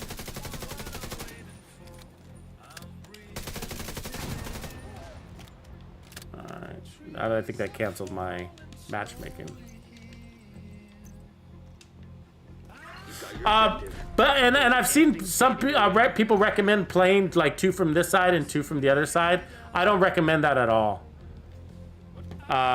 Because if you split up the team, if the other side goes down, then you're kind of effed, unless you're pros, right? So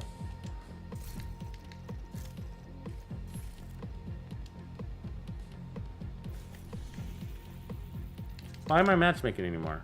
Stop matchmaking. Come on. You've got your objective. Don't let anything. Are you matchmaking or you're not matchmaking? I'm not getting that Don't let anything stand in your way. indicator.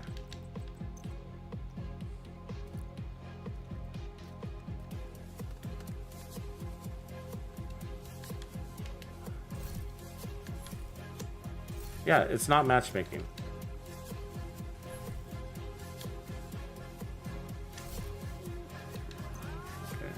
Okay. Maybe I was doing something dumb, but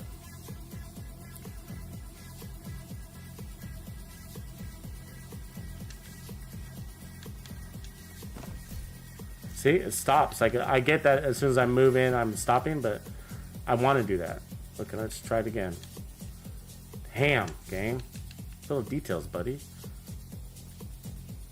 Are you matchmaking? Look, it's saying it's matchmaking. I'll just trust it for a second, I guess. And then you want to hide because sometimes you get hyenas. See those hyenas? They can spot you and end up fighting them and then using up all your ammo. You know, I wish they put an ammo box out here, right? Like there's no ammo box.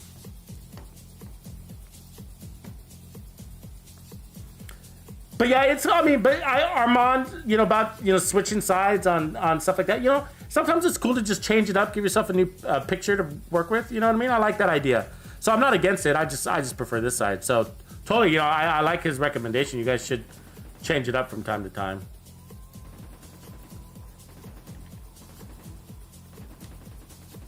Okay, so we're still matchmaking, just wanted to be sure. So I like to actually start the mission. If you start the mission, you can matchmake better. But for some reason when I was doing that, let me just try it again. It's kicking off the matchmaking. It was. There we go. You see that? As soon as I got in, then You are now group leader.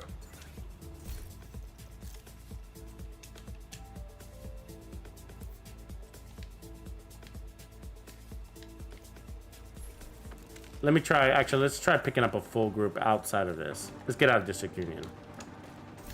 Let me do that. Random mission. Let's do random mission legendary. And then we'll try to find a full group.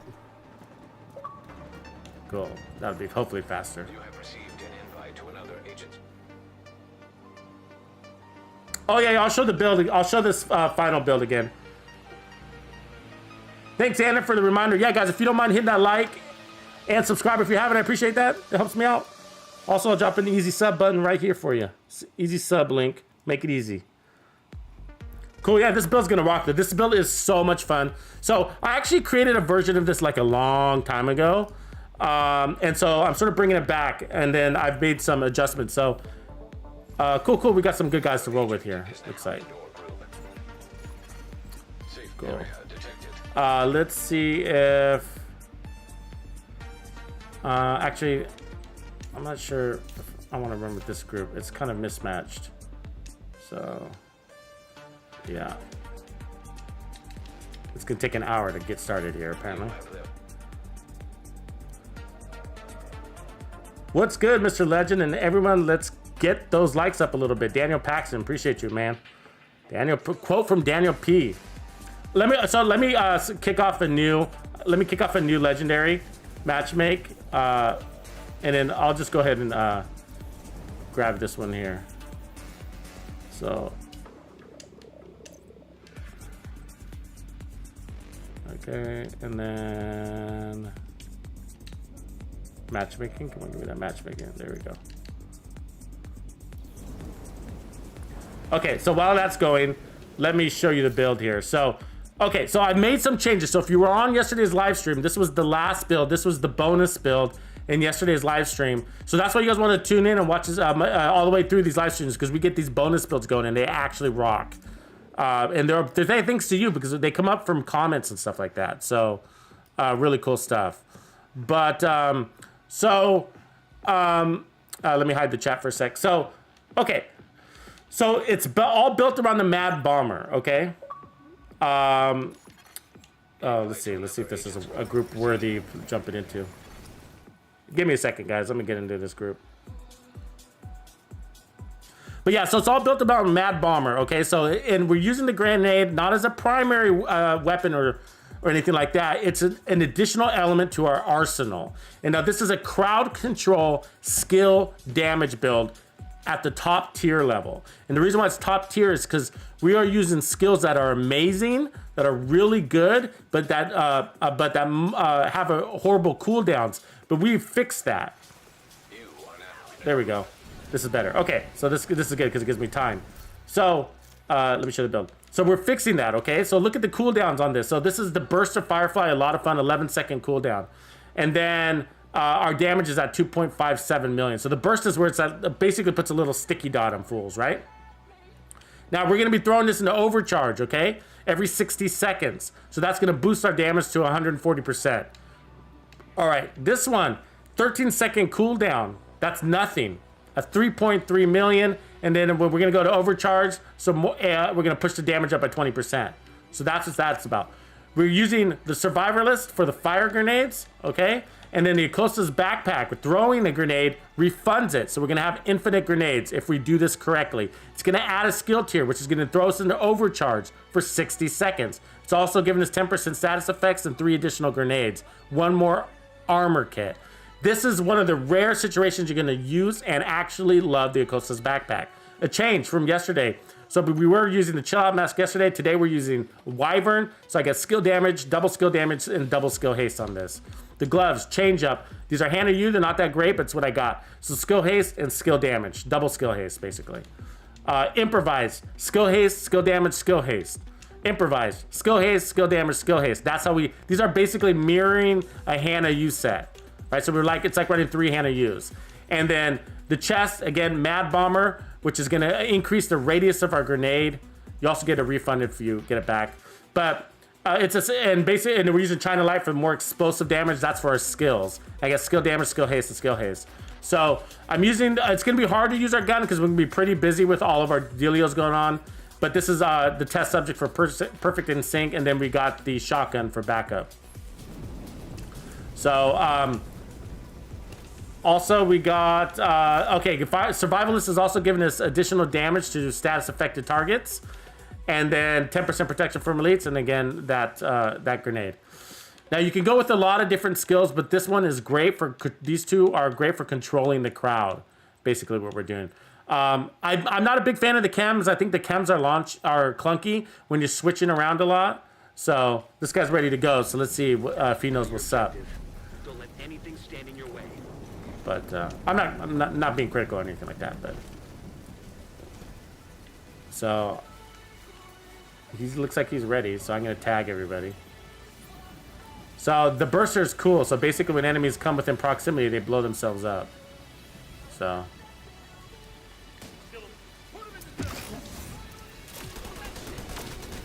So that grenade is gonna boost all the damage that just went out. And so is the test subject. Now you are kind of squishy, so you gotta look out for that. The problem with, look at, there's not many fools left, is there? I mean, we cleared out that whole first wave, basically, with the explosives. Not discounting that guy's build, but I just know that these explosives did a lot. So that's what I mean. I mean, you can't, we're basically playing solo. Right now, right? Okay, so, oh, shit, that tank. Fuck, I didn't see that.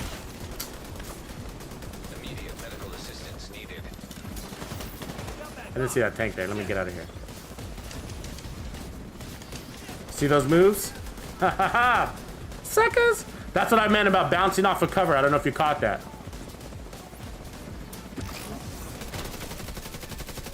Get some fire grenades. So I wanted to throw a fire. What I was trying to do was throw fire on the drone operators before they got out of the helicopter. So that's what I normally do. A little hard to do because that tank was standing there. That's what stopped me.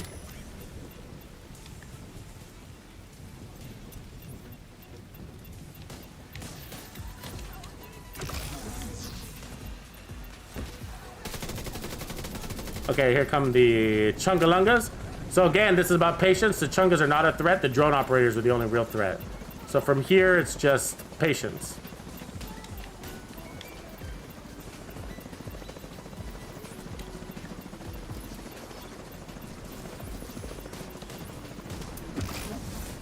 So I'm throwing out the grenade. Basically as a defensive tactic. Also for overcharge, but my overcharge wasn't reset yet.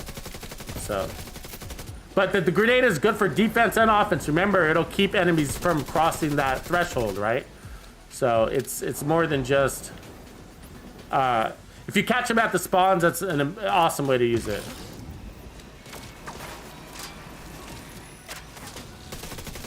If you can get in sync kicked in as you throw out your shit, that's, you know, clutch. It gets a lot of extra damage out there into your skills.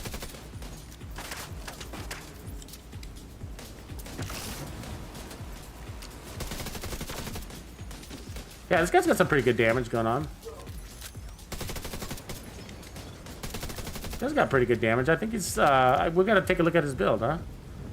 Sounds like he's hitting with a M1A CQB or M1A. Might have that build on.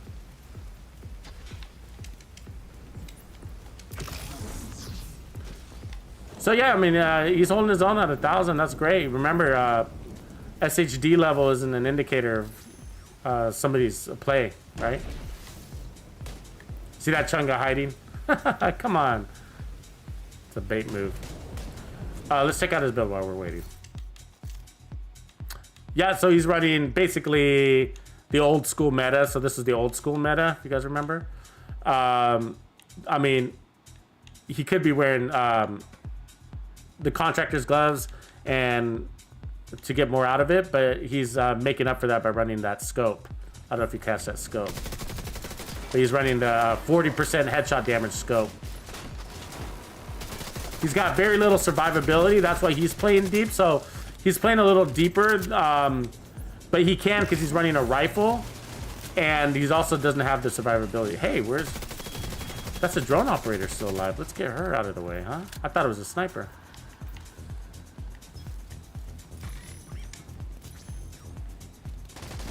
We will end you. Oh, he went down. An agent needs assistance.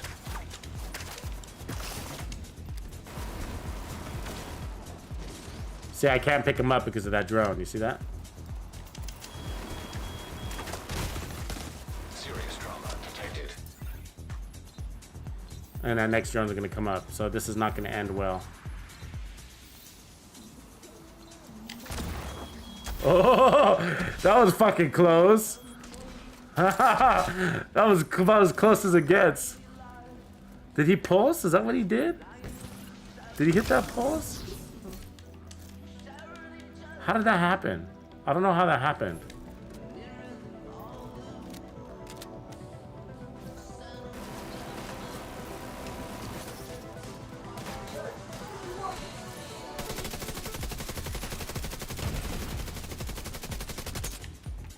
Yeah, he might have pulsed and saved my life. I mean, he didn't have a pulse, so I don't know how that drone went down. He couldn't have shot because he was just getting up, so that was weird. Maybe he did.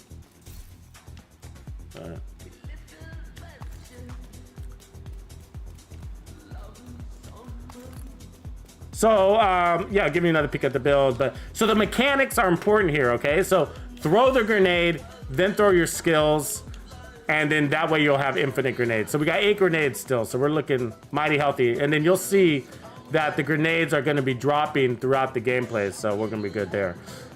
Remember, hit the like and subscribe if you haven't. Appreciate that. Also, join Texas Players Club.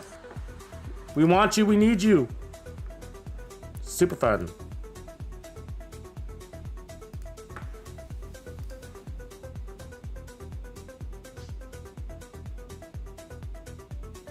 Build the Zona Escura. Haha. Agreed. Ooh, level 100. Okay, so you gotta be careful with new guys joining legendaries. Be careful not to be the hero all the time. They'll get you killed. I always find it pretty brave when I see a level 100 doing legendaries. It's like, wow, brave. Yeah. You don't even... Let's see what they got going on. Yeah, it's not a bad build, though. It's pretty good. Pretty good little build. He's already been in the DZ, too. Level 6. Good job. Yeah, no, this is a good build.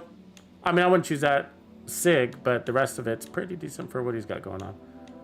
It looks like he hasn't built up his library yet, right? Because he hasn't re-rolled things, probably. Because his gloves, I don't know what he's got handling, but... not the worst. If he went in there, that would be irritating. He did. Newbie move. Newbie move. Bad move. Who went in there? Who went in there? Newbies. Oh, God. Remember we were just talking about this, guys? Like, the new players, man, they're always the first in the door, always the first to die. And it's really frustrating. Really frustrating. I'm supposed to be the first because of my mechanics, right? If I would have threw those grenades down, this would have all been over.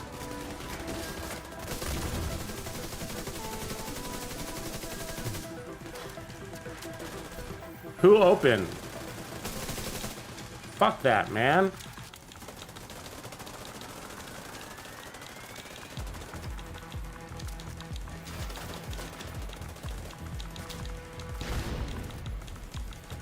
Whoever says I did, I'm gonna vote to boot or I'm gonna leave. Because it's gonna mess up the whole game if that keeps happening.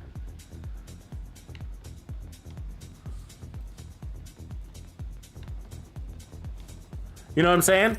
Like, it's gonna happen like that. I mean, you just need to know when to call it, because what ends up happening is, like, you end up like spending this whole game and you spend an hour with the team and you find that you can't pull it off, and you invested all that time with the team and they keep making mistakes that are unrecoverable.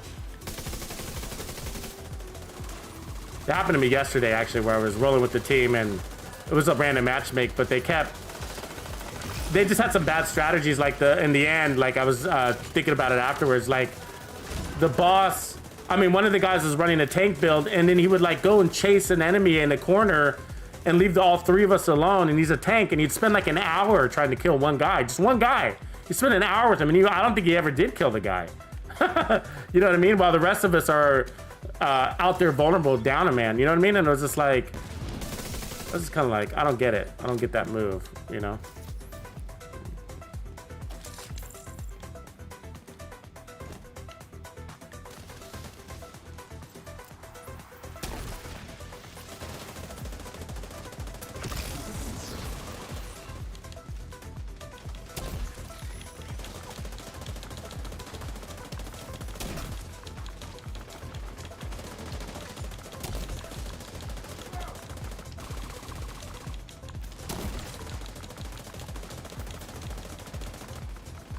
To see if he accepts that. Some people don't like being told what to do, but to be honest with you, that's sort of general game knowledge, right?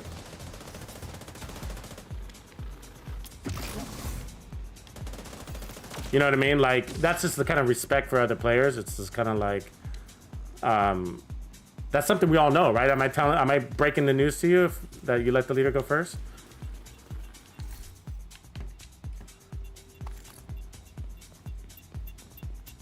But some people get really defensive when you tell them stuff like that, right? They're just like, fuck you, man. Can't tell me what to do, my body. It's like, damn, man, I'm sorry. I was just fucking, it's just game courtesy, common courtesy. You know? If you don't like it, you know, I don't know, run with your clan, I guess, or whatever. Maybe they let you do that kind of stuff. But we're, you know, we got to switch builds. We got to let cooldowns things, you know. Are we in a hurry? I mean, I want to do it quickly, don't get me wrong, but if we want to speed run, somebody needs to announce it and say, we're speed running. You know what I'm saying? But yeah, a lot of fun this build, guys. It's a lot of fun. A lot of fun. So you see that it's hard to actually get some bullets out. I mean, I'm shooting a little bit, but the reality is, you know, for that last area, I would have cleared that whole thing, guys, if he would have went first. If he would have let the leader go first. There we go. So remember, I'm gonna throw the grenade first, right? So grenade's defense, get that out.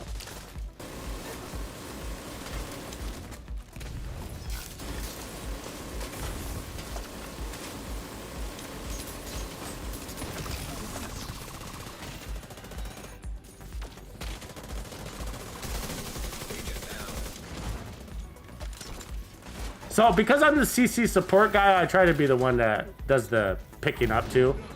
You know what I mean?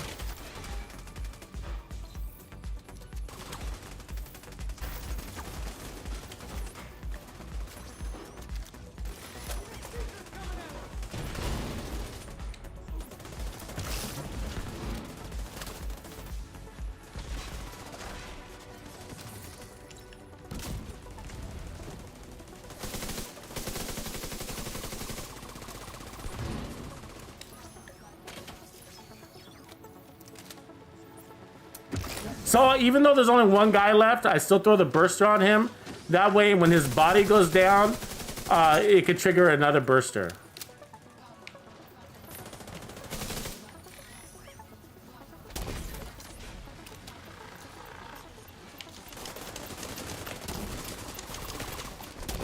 So that fire grenade will stop those fools from advancing and also catch a lot of them on fire. So then we're gonna throw out our skills.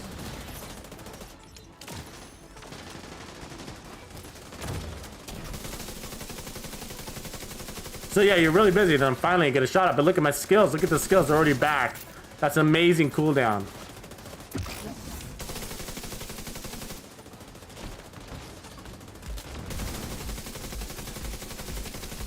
So look at it, see my skills are already back.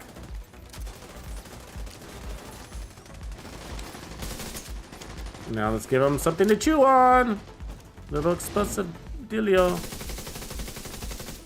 Grenade. There we go. Man down.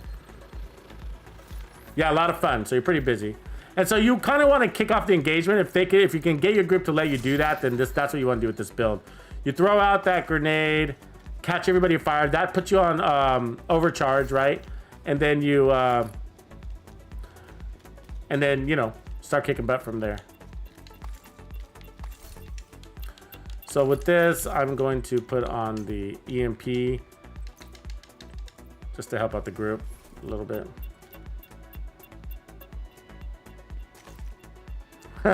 Yeah, I'm playing with randoms, Anubis. Yeah, random chatting, random group up. So.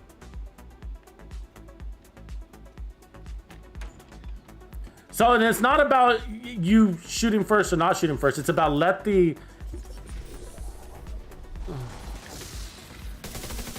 other guy throw out his dealios, right? Got one of them, apparently, not the other one.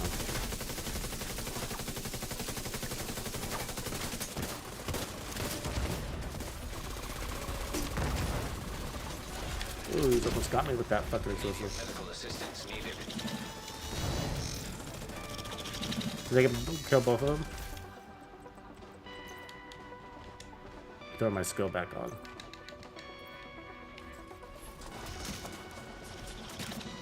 All right, I get a shock right as I enter the room. Appreciate that. Even though I'm a mile away. Cool. Okay, so here's the mechanic. So watch this one closely. Now this room's a little spread out, so you can't. It's harder to get the toss, but that you want. You know what I mean? But I don't know if you remember the old days where they used to actually get more radius out of your grenade.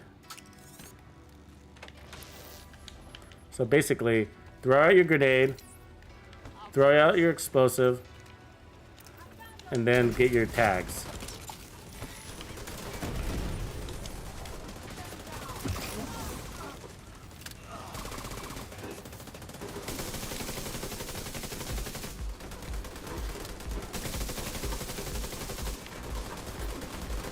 So I like to get out of cover when I throw these little dealios for a quick second. Because sometimes it can glitch out on you if you throw them around corners. That's basically the glitch, is if you throw around corners.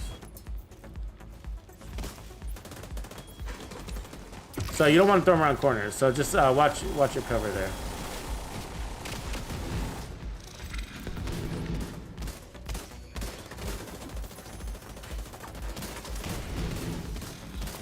So we still got a drone operator alive in the back there. You see that?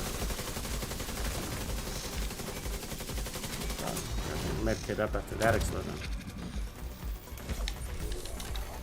Serious trauma detected. So what I want to do here is if I can get this dog to move. Yeah, good. So what I'm gonna do is as soon as that dog goes down, I'm gonna throw a grenade.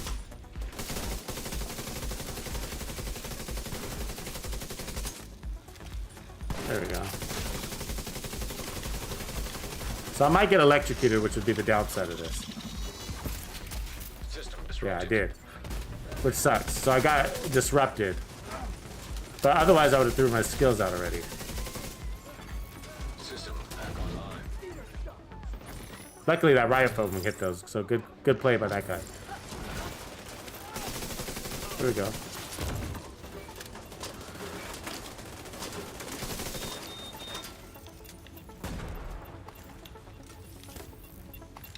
So yeah, tons of fun. This is actually a pretty good squad. They're holding their own really well. So even Tad. So let's see what Mr. Tad is running. I like looking at everything. Kenbo, Smart Will Kenbo. Striker build, yeah, good, very good. That's actually a pretty good build. He's running Striker with whatchamacallit, the clutch, which I don't mind.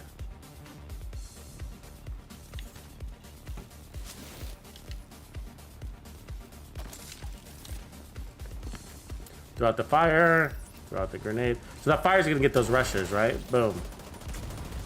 Then then we blow them all up with our grenade, basically. And then all that's left standing is Mr. Chonguita, the fat boy. Like, where do they find these guys, these chungas, right? Think about that. Think about the job listing. I don't know if you saw my very first video, but I put up a job listing for chungas. Think about the job listing, right? Oh, another nice Fenris. Like, job will only last, you know, only need to work for like 3 days and then you get a permanent vacation in heaven. Must be 8 feet tall. Must be, you know what I mean? 350 pounds or something like that, right? I mean, think about those guys. Like, where do they find these guys? Where do you think they recruit chungas from? You know what I mean? Like, ex-NFL players? The front line? Is that who these guys are?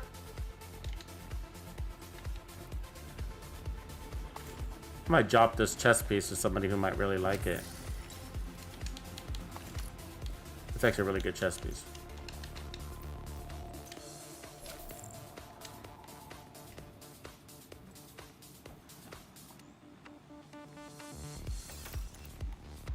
So remember, fire grenade first, right? I'm actually gonna throw an extra grenade out in the back because I don't want them to throw down their healing stations.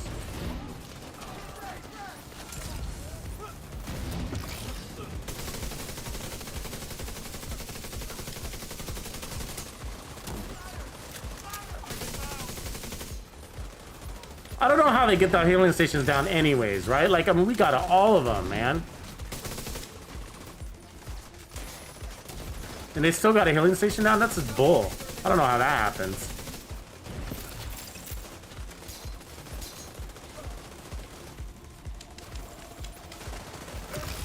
So I don't mind missing a target or two because I got my cooldowns are so low that, you know, it's like whatever, right? That's why for me, like, skill haste is more important than skill damage. It's about frequency. So I'm using some extra grenades just because I got the surplus and I know that the game is going to drop me more grenades. So this is Mad Bomber. The radius on Mad Bomber is key.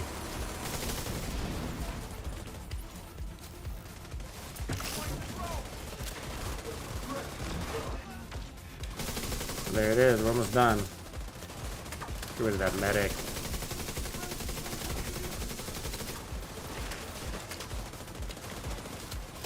No, this is actually, I'm really impressed with these newer players that are on this team because they went with pretty suitable builds. One guy was running Clutch is what I was trying to say, and Clutch is actually really good. A lot of people talk shit about Clutch, but I like Clutch. If you run it with a high RPM weapon, then you're golden. And Clutch is good, it'll work for you. And so I think the guy Kenobi's running it. And I mean, so I'm not the best weapon for it, but not the worst. So it's actually a really good build for a new player to be running. I'm impressed with his choice. It took some good research there. So I'm sure. Smart player right there. That's what I'm saying, you know. So I've seen some really good players. Like I've played with some level like 450 players. I remember recruiting one guy to our clan from he was a 450 and he was impressive. We found him on a legendary random matchmake mission and he was just impressive. So I'm actually gonna throw out another grenade so I could try to keep those healing station guys from dropping their healing stations. If you can do that, you can basically hold your ground here.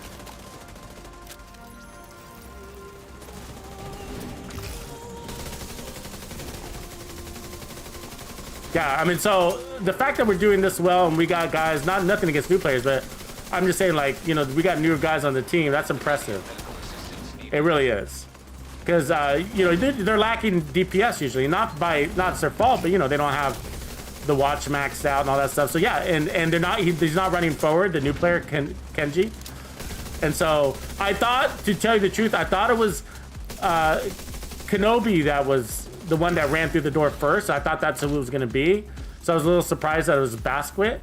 But it wasn't. So, yeah, I think this Tad Kenbo, sorry, Kenbo is his name.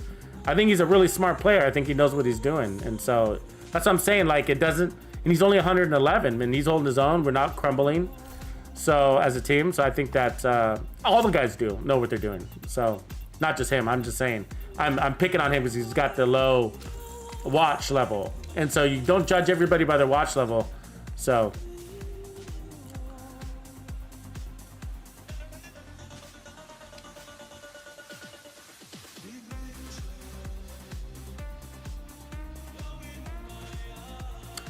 Daniel Paxton, good question. I see he says, do you normally pick up decent gear to purposely share it?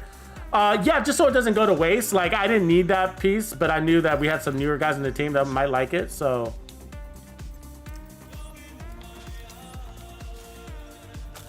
So I threw out my grenade first. So the big thing about the grenades, if you can aim your grenades at the healing station guys, that's who you want. You want to get them to prevent dropping the healing stations. He who controls the heals controls the game, right? If you control those healing station guys, then you got things going right for you. Of course, there's more than one healing station guy. When they're grouped up, it's probably a little easier to do it.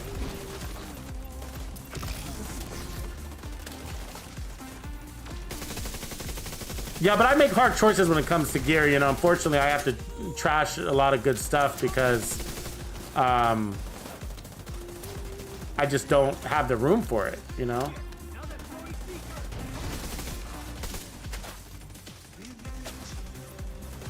I missed him. I'll do a little sacrifice. Get him to pop up.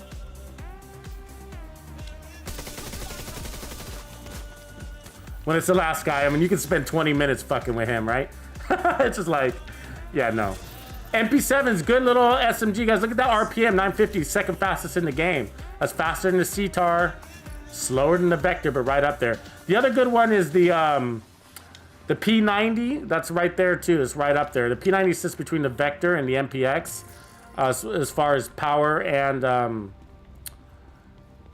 damn it, power and speed. It's a good one. The only thing about the P90 is it's down to a mod slot. Same with the MP7 or whatever it's called. The Vector's got the full set of mod slots, so that's why a lot of people like the Vector, and I agree with that. 45 cal, so.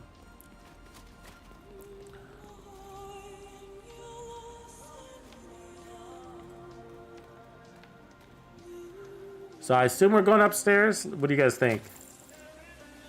Yeah, I'll show the build in a second, Craig. Let us, here's a quick snapshot of it. It's a Mad Bomber build, but I'm gonna have to show you in a minute when we get a downside. So what I'm gonna try to do is throw out my grenade for the group.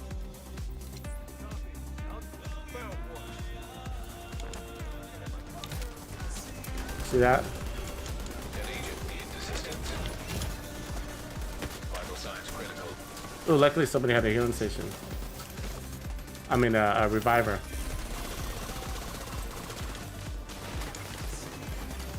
Agent down. The risky thing about going upstairs is always the jog, right? The biggest risk about going upstairs.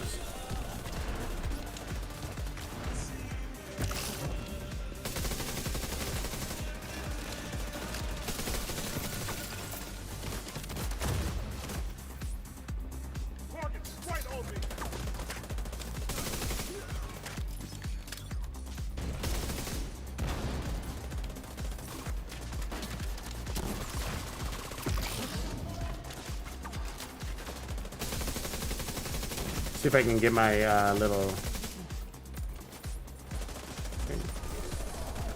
Okay, gotta get it in there. Yeah, there it is.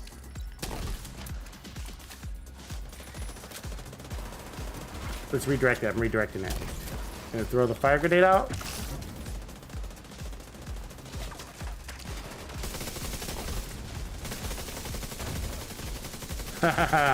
I like that skill.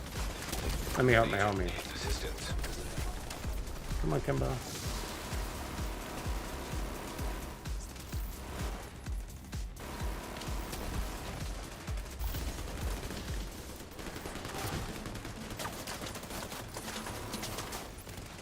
Did I lose him? I think we got it under control. Yep.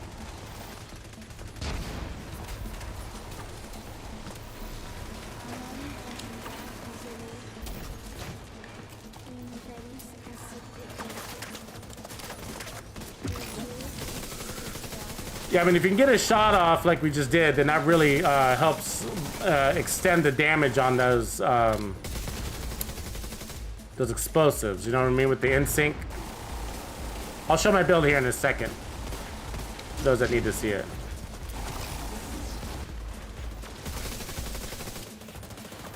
Grenade! Fire in the hole! The South will rise again! Alright, oh damn it, we got a man down. Let me get him up. Agent down.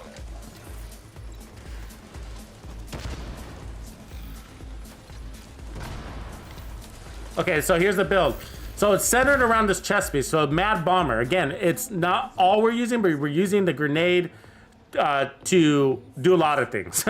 But Mad Bomber, skill damage, skill haste everywhere, and then we got explosive damage for our skills. We're running double explosive damage. The backpack, a coast does, okay? So we're gonna go into overcharge. We're also getting extra grenades and then infinite grenade. Skill haste, skill damage. Big deal. Great, great backpack. All right. And so we're running survivalist so that we can have the fire grenades. That's allowing us to hold back the rush, also spawn kill, also best one in the world, basically. And then mask, wyvern, skill haste, skill damage. Skill haste, skill damage, Hannah U gloves. And then these are both improvised, they're twins. Skill haste, skill damage, skill haste.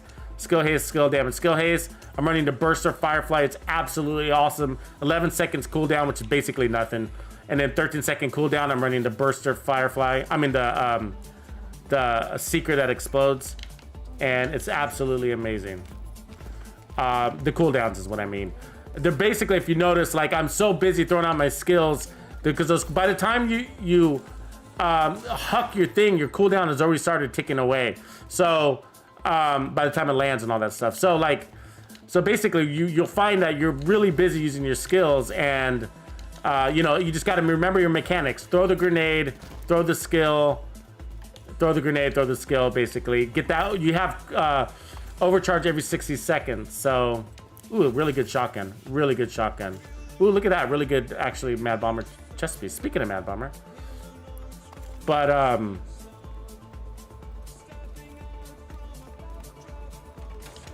let me share that. That's a really good shotgun. It's got killer on it. So, MA70 is the best shotgun in the game for me. Okay, so I'm gonna throw the grenade as a defensive mechanism here. So watch this. It's gonna prevent the rusher from coming into us.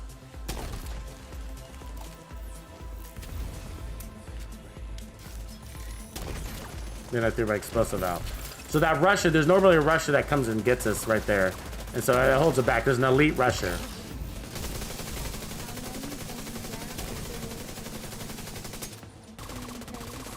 So this is a really good build for the garage. I think you're gonna really enjoy it. In there, because that's a really hard room.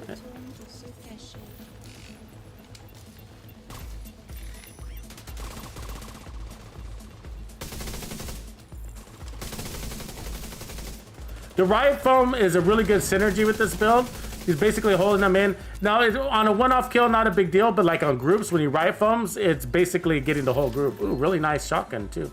Did we just switch over to shotguns or something? Because I've got two really good shotguns.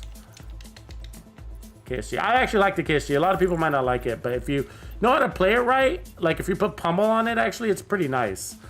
Pretty nice, that pummel one. So yeah, this is the setup. So basically no cooldowns on these things, right? And so it's all about Acosta. I'm sure you have this. Everybody's got the Acosta.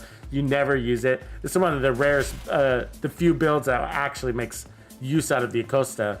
And I love the Acosta with this build. I'll tell you. There's a few ways you can also run this. You know, the few ways. There's a status effects versions we ran yesterday. But this one is a lot of fun. So what I'm going to do is, again, huck the grenade, right? So I'm going to throw the grenade. Try to throw the grenade in the back right to keep them from going back there.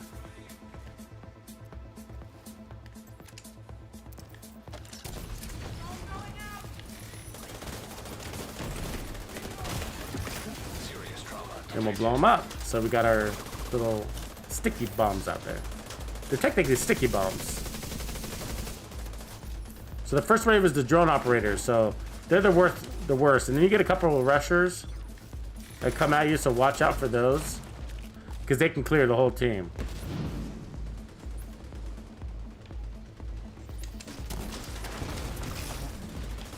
So I'm going to back up because that rusher can clear the whole team when she comes out.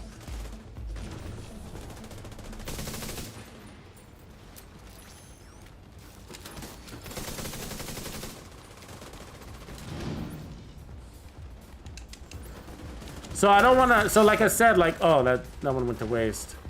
Like, it's okay if you don't grab all your targets, so don't worry about getting all of the targets, right? Your cooldowns are basically at nothing, so. So it's more about frequency. Get it out often.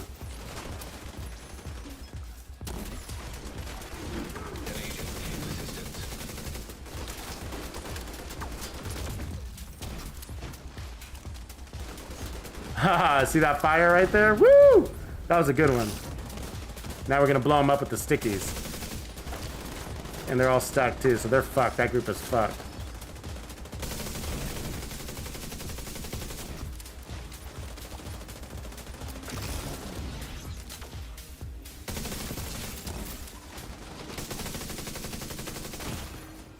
Immediate medical assistance needed.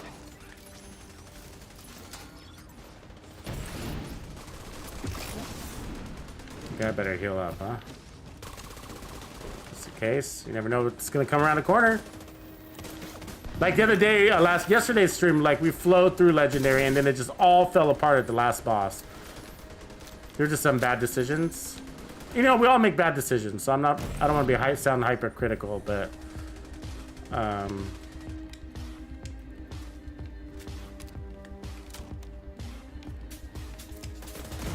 but I just kind of lost my patience because it was just like, oh, that was a bad move. So the move, so check this out. What's important is, I remember that situational awareness thing that I talk about a lot. Like that's an important thing. Like it really is. What I mean by that is like this: know your waves. What I mean, like right. Do you guys know the waves here? Like the first wave is the drone operators. The second wave is the healing stations. The third wave is the grenadiers in this room, right? So you got to know that. And so like if you're in trouble, if you're like the last man standing, then, and there's only one guy left and there's a wave that hasn't come out yet, you got to know that if you kill that guy, that you're going to spawn the next wave. If you don't want to do that, then don't kill that guy, right? And that's why you got to know your targeting priorities. You got to know your waves, right? The waves don't change in here. They're always the same. And that's part of how to be successful in Legendary. It's not just the builds.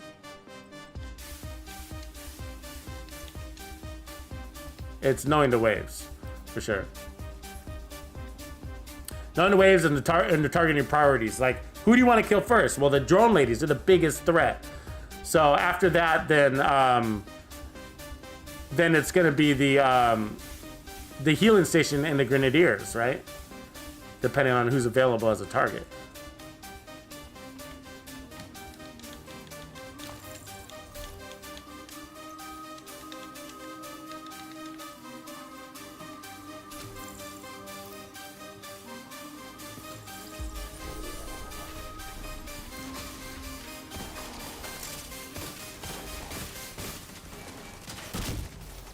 Did that thing go off? The fuck was that about?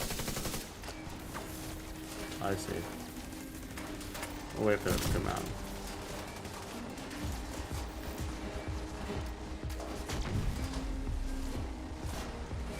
Something that was delayed. I'm just gonna get rid of my pulse. My EMP doesn't seem to be doing anything special. So it'll take out some of these explosive traps. These explosives could get you killed, so you gotta be careful. But what I wanna do is get into a position to throw a fire grenade. System malfunctioning. You'll see why. So basically, spawn a group. So the next spawn here is going to be that group of NPCs. They're rushers. So what I'm going to try to do is get my fire grenade on them, so that they burn right at the door, and it will kill them all right at the door. So if you don't blow up those red tanks, then you don't have accessible cover. There we go.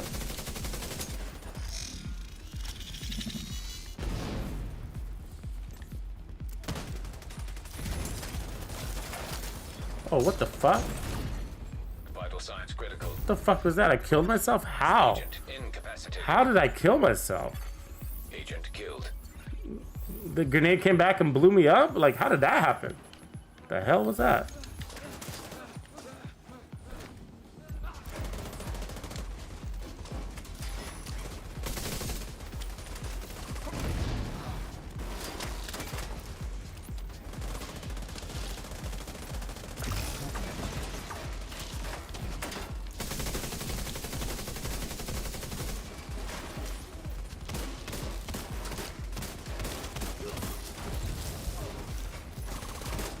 So you want the status effect because it gives your team more damage. So even if you're not doing overcharge, the status effect is giving my team a 10% damage boost. So that's what that's also about, by the way. That's Survivalist that does that, right? So,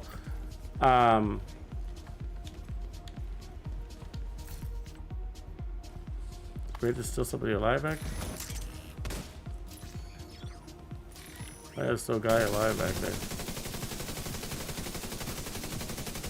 I would switch with skill, but so you can kill these guys with the oxidizer. The problem is I got too many skill tiers, so if I used it, it would take forever to switch it back out. There we go.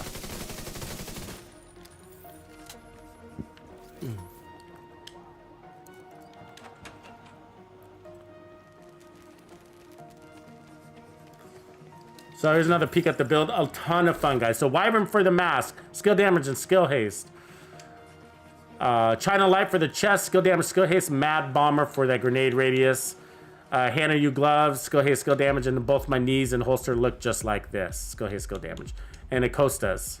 And then I'm running the test subject for additional damage. So the test subject is giving that in-sync damage. So, and then Survivalist for the fire grenades. You see that?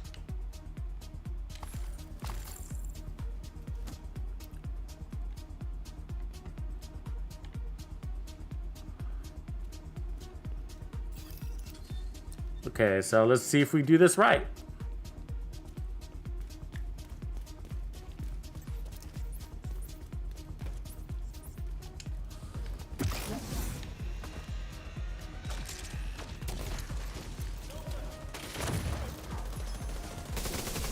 Ooh, I took a nice hit. Serious I don't know trauma how, detected. but was it a grenade?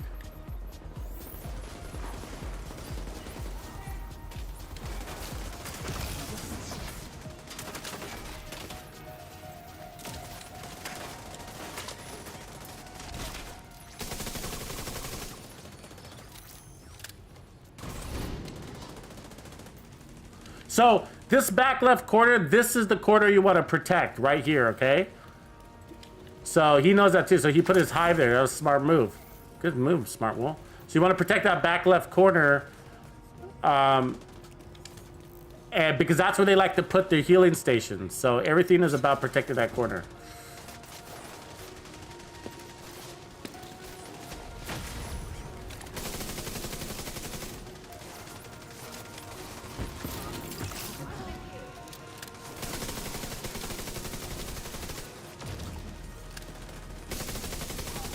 Somebody must be running Eclipse because that foam, I just saw that foam look like it's spread.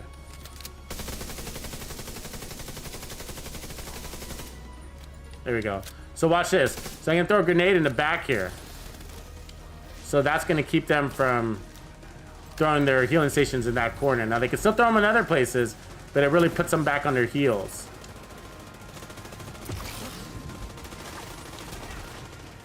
So from here, I'm gonna go a little grenade crazy because I don't need many grenades after this. Oof. Wow, that guy almost took me out. So grenades here is gonna prevent these guys from going crazy when they drop. See ya.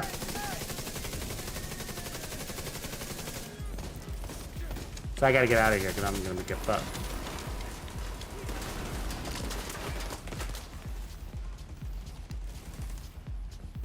See that this is bouncing from cover? So that's why my guy was so fast. It's because I used the cover to go cover to cover, and that allowed my guy to run really fast. So that's something you need to learn how to do if you want to get good at this game. That's next level shit right there, okay? I'm not talking about playing from cover. I'm talking about using the cover to increase your movement speeds so that you don't get hit by bullets as you're going from A to B, but also to run like a motherfucker when you need to. You know what I'm saying? Like, so watch this. If I want to go from here to there, watch how fast my guy is. Look how fast. That's what you call a dart, right?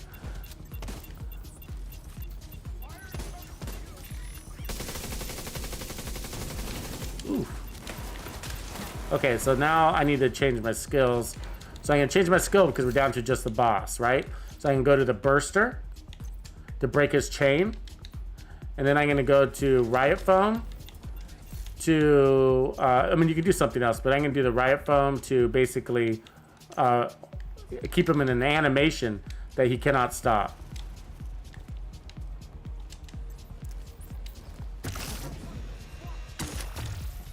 I don't know if that broke his chain. I didn't. I didn't have my buffs going. So once you break his chain, well, you'll see me break his chain. Then what I'm going to do is keep him in this animation. Oof, that hurt. Serious trauma detected. That should have broke his chain, by the way. That one worked.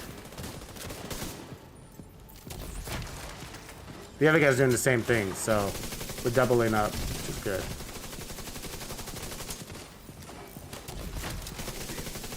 Oh, I should be focusing on his backpack. Sorry, you want to do backpack first? I'll shoot his head. My bad. So basically, when this guy runs out of ammo, I'll be able to back him up.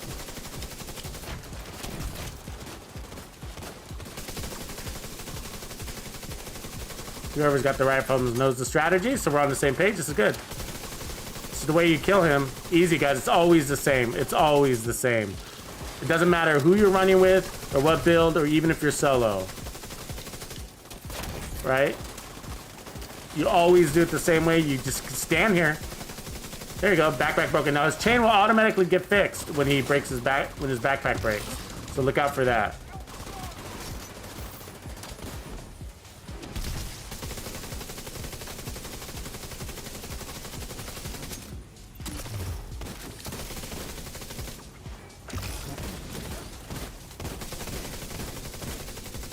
This is Tux's strategy, and a lot of people use it. There we go. Now we're going for the headshots.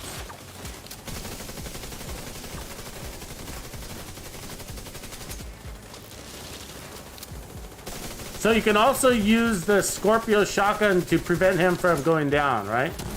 All the way to, if the shock rounds will prevent him from fixing his animation also. Fixing his gun chain through that animation. But yeah, I mean, so if you see this happening when you're playing in Legendary, you should be up close and personal. You shouldn't be like playing shy. You should be right up here in this motherfucker's face. You know what I mean? He can't hurt you when he's in this animate, when you got him stuck like this. The only thing you gotta look out for is your ammo. That's what you could basically run out of.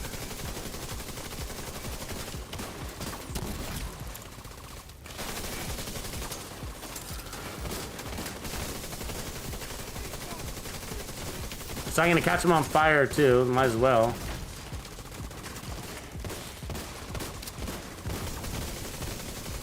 Let's just make him suffer. So he's being electrocuted, he's being burnt, and he's on that riot foam crack.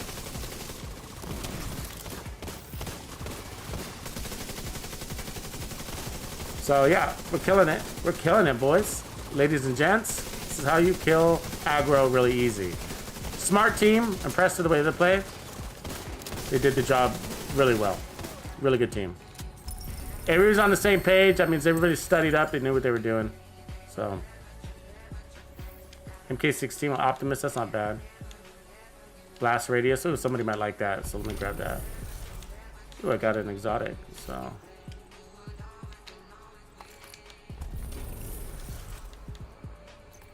I'm gonna share the exotic. Anybody needs it, in case that new player needs it. See if the new player takes it.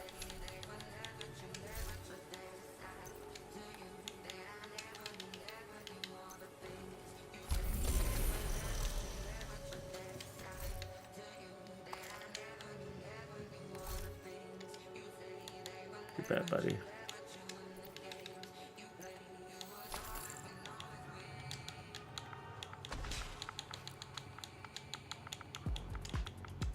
I'm glad to give a player like that some good gear, man. You played like a champ. Played like a champ. So let's see. That took 48 minutes, so that's a really good time. And so I'm death cab there in the middle, second to left. So 53 kills, 955 million, 49% weapon accuracy is pretty good. Kenbo with 57% accuracy. Jesus, he's running striker with the SIG. That's really high. So really high. Basquat 67 kills. Good job, Basquat. I'm not sure what everybody was running, but what was Basquat running? I didn't see that. Skill damage build. Yep, so I could see. Oh, yeah, and he was running the Artificer. That boosts that damage up nicely. Smart Spool. Inspect was... oh, he ended up switching to Eclipse. So, yeah, really good builds.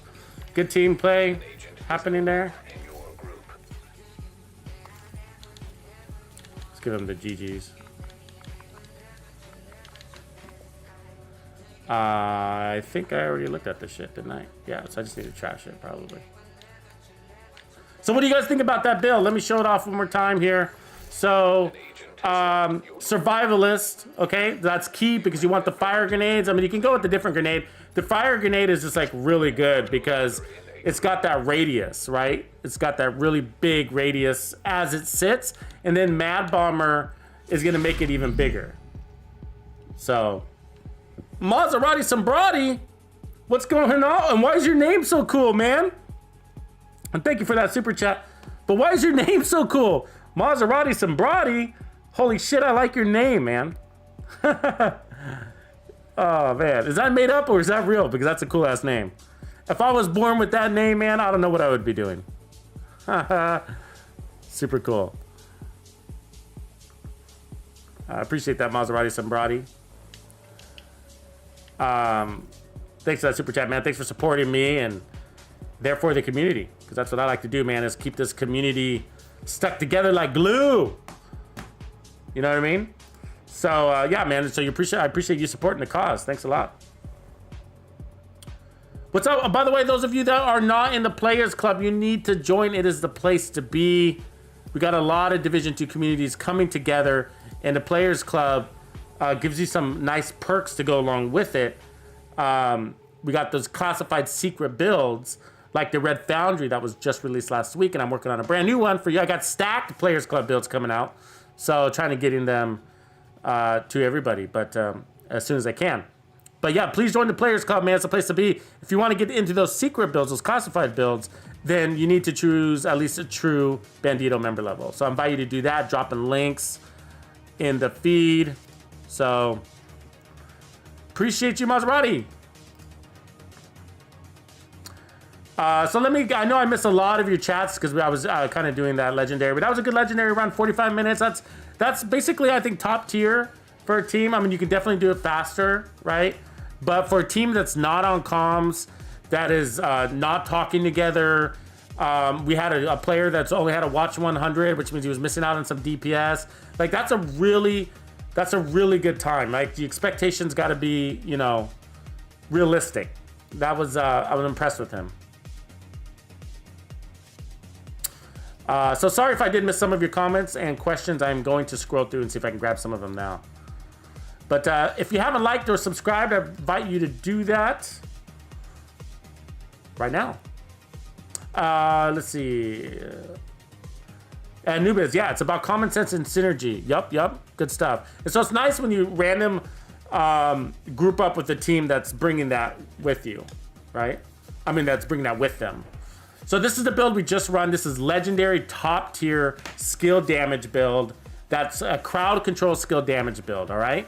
It's one of the few occasions that you get to break out your Costa's backpack. If there's a reason to break out your Costa's backpack, it's gonna be this one, all right? And it's because you get that overcharge so easy by throwing out your grenade, and the fire grenades are beautiful. Plus you're giving 10% damage to your team. The fire grenades are, because you're applying that status effect. And then Mad Bomber is making the radius even bigger. I mean, look at this grenade radius. Look at that, the whole fucking room. Are you guys seeing this? Right? That's my fire grenade. That's the grenade. Look at it. Now I'm an overdrive. Just be careful not to burn yourself, right? I mean, like, so for the enemies to avoid that is really difficult. It's really difficult for them to avoid it. Now, if they do roll out of it, they tend to always roll back into it. It's almost a guarantee. So now the more status effects you have, the longer your grenade is going to last. So if you want, this isn't a status effect build though. This is a skill damage build. So the grenades are just one piece of the arsenal, and it's for that crowd control. So, and that's where, like, if you have good situational knowledge in this game, awareness, then, and you know where the spawn doors are, right? Like the spawn in this room, right? Like we're in the boss room, right? So these guys come from the rafters. Many times they drop right from these rafters here, and then the last wave comes from this rafter. So if you know that, then you can throw your grenades right where they drop at, right? And then we're trying to always protect this back corner. So I drop my grenade back there to keep them from putting healing stations, right? You could also drop right where they fall, and then you can get these guys right in the middle too, right? So, and you could, I mean, you got enough grenades, you can throw all of these grenades out at the same time if you needed to, right? Thanks to that backpack. That backpack is giving you 3 extra grenades, right? Grenade capacity. Now you already get 7 fire grenades, so it's giving you 10. You got 10 grenades, and then because of the way Acosa's works, you're always getting one of those grenades refunded to you every 60 seconds. If you time it out right, you can have infinite grenades. And that's what we did here. So, really good build. And then I'll quickly snap through the other builds. So for those of you who came in late, this is the 3rd build of the day, okay? So,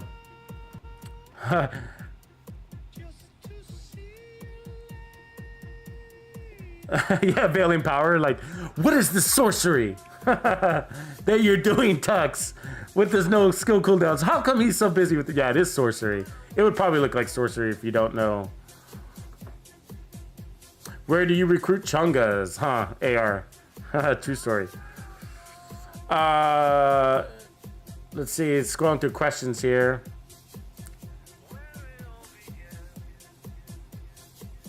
Dutchy RL, no. It is built on the same concept. Okay, so Dutchy RL is asking, is this the updated max CC blind build from a couple of weeks ago? No, not at all. But yes, you will find that it is similar because I was able to repurpose the same pieces and run skill damage instead of skill haste. Instead of status effects. That's the power of improvised gear, is that you can repurpose the gear, right? So, but no, the same concept, because we're using consumable skills, so we want that minimum cooldown. And I am using the Blinder Firefly, and I was using, so there's a lot of similarities. It's definitely built on the same concept platform, but no, this one is, it is a crowd controller build, but it's all skill damage. Now, yesterday, if you watched the Mad Bomber live stream, which I invite you to do, it was really good. That, what I would say, is an upgrade to the CC Max Blind build. The Max Blind build, the Mad Bomber chest piece is I think is going to actually be an upgrade to Max Blind CC crowd control build with using the Blinder Firefly. That's because it gives you that overcharge, but also because your cooldowns are so fast, losing a couple of seconds on cooldowns isn't going to make any difference. And so on the other one, we were using Tag Team for ultimate, basically negative cooldown scenario. And so if you have 1 or 2 second cooldown, not a big deal. So yeah, I did make an upgraded version of Max Blind yesterday in yesterday's live stream, but this one is different basically all the way around. But you are using consumables, and we did minimize the cooldowns, so that has that in common. Good question. Yeah, Canvas Mobin, yeah, the perfectly skilled chess piece on, what is that called? Empress? Do I have any of that on me? I'm not sure I have any of that gear on me right now. Do I have that gear? It's Empress Guard. I think it's Empress, right?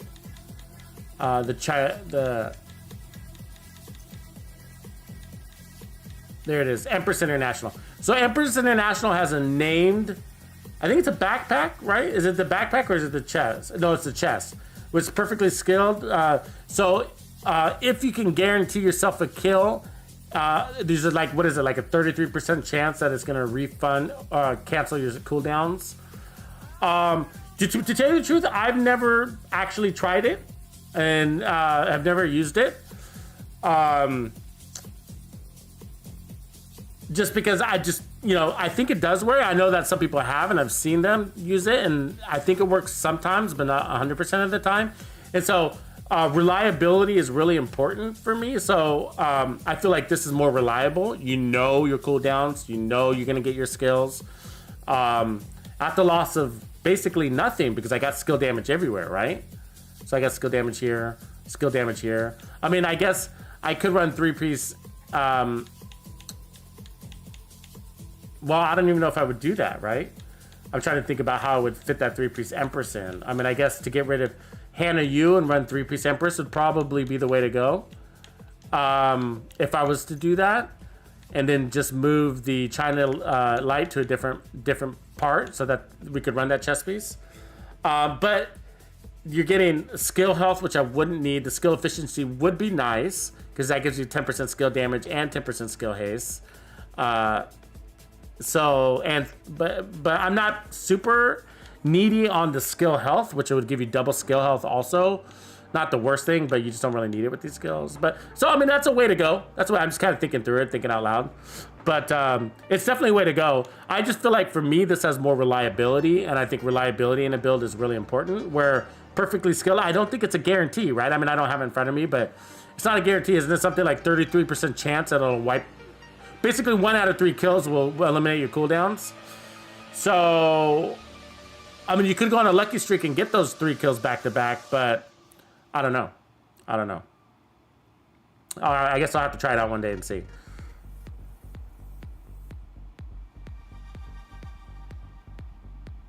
So Blazin says, I have perfectly skilled and calculated boom boom. Calculated boom build. And he says it works great. Still tweaking though. Gotcha. Cool. So yeah, I think it's working for some people. Maybe everybody who tries it. Yeah, too many skill builds, not enough damage yesterday. Yeah, totally. And also there was a tank on board. That tank, the thing though about the tank is he went off all on his own. You know, he went and chased an enemy into a corner, and he spent like 10 minutes on that enemy, and the rest of us were fighting the whole group. Where the tank, what is the tank's job, guys? Bullet sponge, right? Attract all the bullets so that you can spend more time out of cover shooting. Not I mean running around out of cover, I mean like with your head up and your gun out, right? Pulling the trigger. So, oh my son, what's going on, man?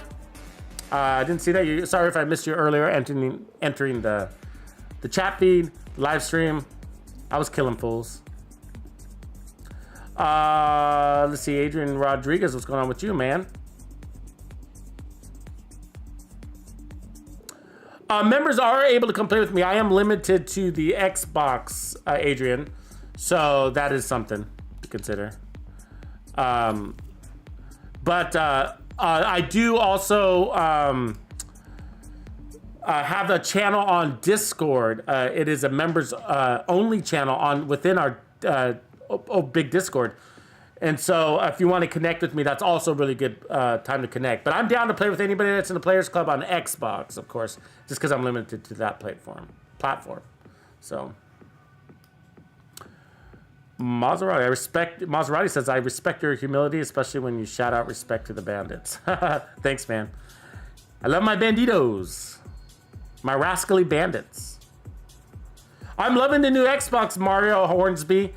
So he says, how is the new Xbox treating you? No, I know typically PlayStation people love the PlayStation and Xbox people love the Xbox. But, I chose my platform way back when, and I stuck with the Xbox. But I love the newest one. I literally just upgraded my Xbox like 2 months ago in December before Christmas, and I'm really happy with it.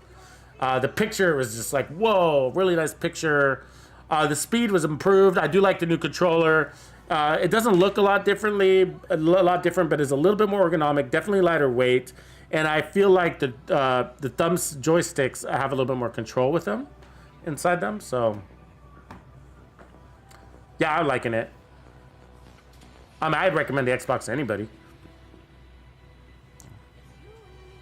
Wick the Sweet said, you should live stream a legendary run with a team of hardcore banditos on Xbox. Totally. I would love to, man. I would love to get a team together to basically, if any of you guys are down on Xbox and you know how, and you know your legendary really well, you have the builds in your inventory, then I invite you to connect with me. If you can reach out to me on Discord, that'd be best. But I want to get a squad together to speedrun this, a squad to speedrun Legendary. And the thing is that, it's about finding an additional 3 players that know what's up, So that's basically what I'm looking for. And you don't have to be the best player in the world. You just have to have good situational awareness, But, I think it's basically the speedrun this thing. It's like 1 Eclipse, 3 Hunter's Fury builds, and you go. Right? That's basically how you speedrun it. And I don't want to break records. I don't care about that. I just want to show people how to speedrun it, how to do this as fast as possible, not worrying about breaking records, So, sub 20, sub 25 minutes would be pretty good. So, yeah. So if you feel like you're good and a decently aggressive player, and you're on the Xbox, I'm not saying you need to be a pro or anything like that. I'm just saying, like, just a smart cat. I would say that you have to have at least 1,000 watch because we need to have that going for us. So that would be the only thing. 1,000 watch, you need to be on comms. And you got to know Legendary. You got to know District Union front and back. You got to know your spawns. You got to know who your kill priorities, that kind of stuff, which isn't that hard. I'm sure many of you do already. Probably watched me enough to know it by now. But yeah, for sure, Wick the Swede.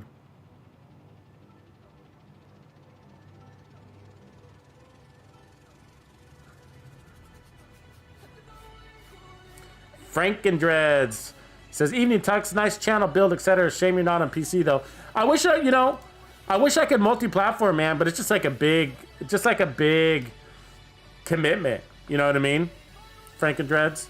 It's a big commitment. You got to have all your builds over there. You got to build your watch up over there. I wish they had a crossplay. You know what I mean? But yeah, man, me too. But to be honest with you, I can't imagine. I'm a console guy, so you like my controllers. I just can't imagine going on the PC and having one hand on the. I get the mouse thing, but one hand on the keyboard sounds painful for me. You know what I mean? And you guys are, man, much respect for you PC players that can do that, but I just can't imagine. On shooters, like on strategy games, like real-time strategy games, like totally. I do those on PC and all that stuff back in the day. It's been a while since I've broken those out. But yeah, I used to do those kind of games on the PC. But shooters have always been a console for me. Let me show you guys the other builds. I'm going to take the rest of your questions too, but I want to show you the other builds. So where we started was this one, right? So this is from the Meta Millionaire live stream. So it was one that I put together for that live stream. And so all of these builds, I call them, they're hidden gems, hidden treasures, because they were all created during live streams because of a question or comment. And so I would slap together, and I often do this, and this is why I invite you guys to watch the live streams all the way through, and I know they could be long, but this is what happens. It's because of you guys, like you carry the stream longer, right? If we had nothing to talk about, if we were just flowing and be like, blah, it would end, we'd be done in like an hour, right? Half hour. But like, what ends up happening is we get into a flow in the chat, and then you guys are like, oh, what about this? What about this, Tux? What about that, Tux? And I'm like, yeah, let's put that together right now, and let me show you what's up. And so that's what happened, and that's how we created all three of these builds. And so this is the Meta Millionaire. It's creating at over 1.25 million. This is the build that I started with in this live stream, and it's so much fun. It really kills. I think that, I mean, this is up there. When I say it's up there, I mean like the strongest assault rifle build in the game crits at 1.45 million, okay? That's with the AKM, 4-piece striker, vigilance, whatever. And I think we're running focus on the chest.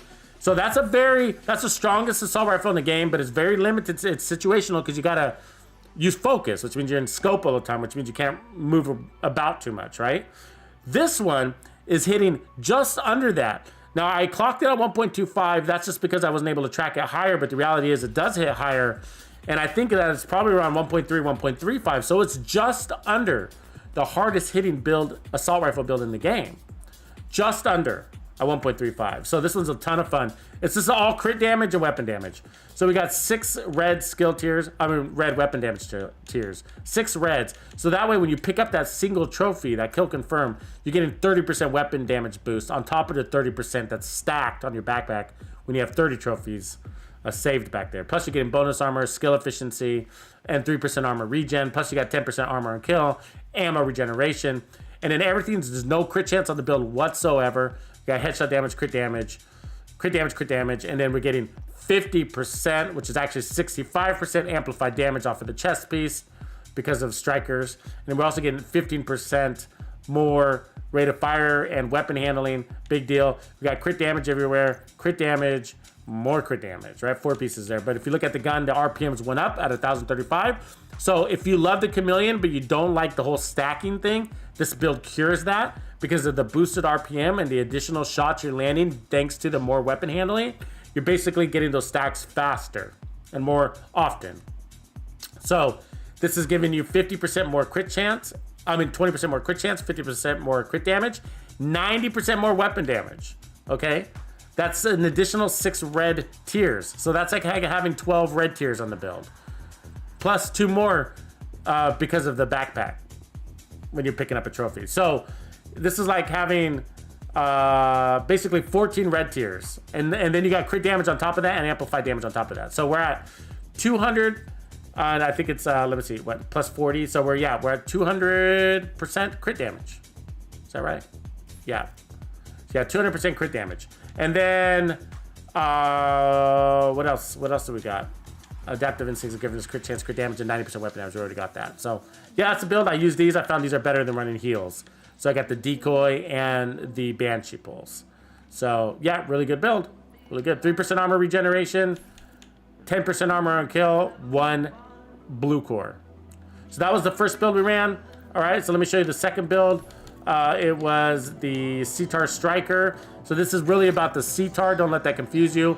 So we're running the CTAR at 1,035 RPM with Killer, which is giving us 40% crit hit damage for 10 seconds on kill, which is happening all day long. And then 4-piece Striker, again, lots of crit damage everywhere. Crit damage everywhere, crit damage. Same as the Chameleon setup, except the backpack is now Cheska with crits everywhere plus vigilance. And then we're using this for more additional crit damage, and we can lower our crit chance because of this. So this is giving us up to 25% crit hit damage. So we're looking at 40 from the gun, so that puts us at 190 plus another 25%, which is putting us at 215 plus 3, so we're at 218% crit damage. And then 47 to 57% crit chance when the mask kicks in. So it absolutely shreds. 10% armor on kill, and that's plenty.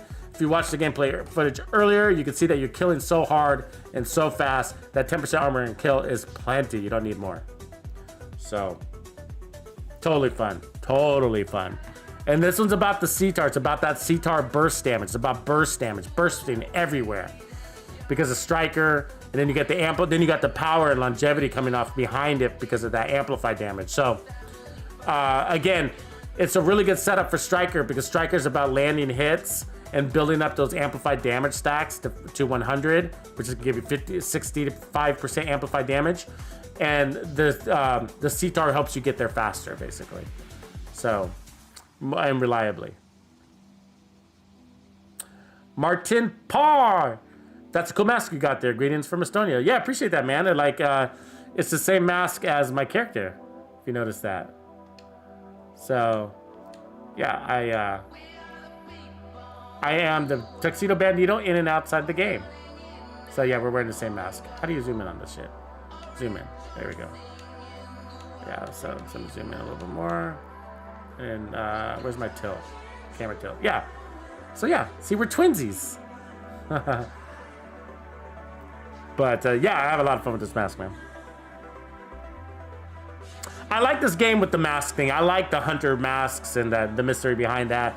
And so, you know, for my Tuxedo Bandito brand, this fit perfect because, you know, it's kind of that Mexican theme, Tuxedo Bandito, you know, so I guess if I was going around being a real bandito and robbing banks and stuff like that or whatever, you know, I'd probably throw on this actual mask, yep.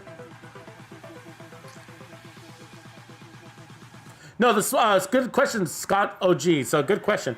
The swap chain, did you guys catch the swap chain footage? It was kind of a big deal. So the swap chain is open world dealio here, so you can get this anywhere.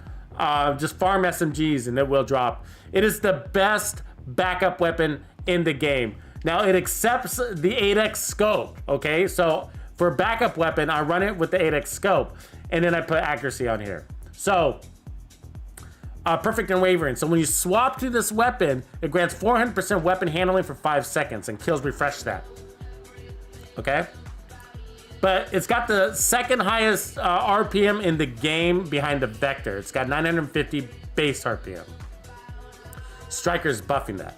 So the reason why it's so good, all right, is because like you'll be shooting an enemy. Now, if you get rushed or you run out of ammo or whatever, you just switch to your swap chain and you can laser beam guys in the head with this. I mean, laser beam. I mean, the accuracy on this thing is absolutely amazing. And so you will kill somebody in that 5-second time frame. And so that's why I have the 8x scope, is because when you're blind firing, you're gonna get that headshot damage benefit without actually going in scope. So I literally go like this, and I'm gonna get that 8x headshot damage bonus. And you can land those headshots at like, look at that accuracy. Now you can tell when the buff goes away, because then you're all over the place like that, right? So I'll let it refresh here in a second. It takes 5 seconds to refresh. You can use it every 5 seconds, basically. So now it's available. So watch the accuracy, the tightness of the spread. See that? So it's absolutely insane. You can basically go through a clip and a half to 2 clips. And so, yeah, great for chungas. When you got a high RPM like this, even base weapon damage will chew right through chungas. You don't even need to crit. Blazing those, I love my burst damage and my blazers. I'm from Portland. I love my blazers. It's actually, I don't use unstoppable force a lot, to be honest with you, because it's like one of those things where it can there's a timer on it, right? It's like 15 seconds. It's just like bloodsucker. I don't have that on my backpack, unfortunately. So I gotta fast travel out of here anyways. So I don't use it a lot. Mostly just because it really competes with the Memento. That's usually why I don't. The Memento basically has a better bloodsucker and a better unstoppable force built into it, right? But, I mean, I think it's good. I guess I'd just rather go with Composure or Vigilance or any of the other ones before Unstoppable Force. Unless I'm using it with something like a skill build or the Pestilence where the ticks are going to get those kills for me. Like, it's really good with the Pestilence because you can waterfall kill like 2-3 people at the same time and really kick up that unstoppable force quickly. But I always go to Vigilance. I mean, I just use Vigilance a lot. And I understand that it's disabled for 3-4 seconds. But that initial burst damage is basically what sells me on it. Even if I lose it on the back half of the clip. But let's look at, where's that unstoppable force? Where are you? There you are. Yeah, for 15 seconds, right? And so what ends up happening is that even in heroic content, you know, the enemies tend to spread out a lot and whatever. So you end up chasing people down. So you're constantly losing those stacks a lot. So you get them great, like when you're spawn trapping and you're able to kill like 3, 4, 5 guys at the same time. But what ends up happening is they start trickling off, and sometimes you could be sitting there like if you're pinned down and you lose all of your stacks. And then for me, it feels frustrating to have to work back up to that again, you know? And vigilance will give you that immediately, and of course it can get disabled, but it's only for 4 seconds. So I feel like you're at 25% more weapon damage more often with vigilance than you would be with unstoppable force, because unstoppable force is constantly dropping off. But that's how it's all depending on how you play and how aggressive you are and what build you have and all that stuff. You know what I mean? But I like it for like I think I really do like it for the pestilence build. That's actually the only time I've used it.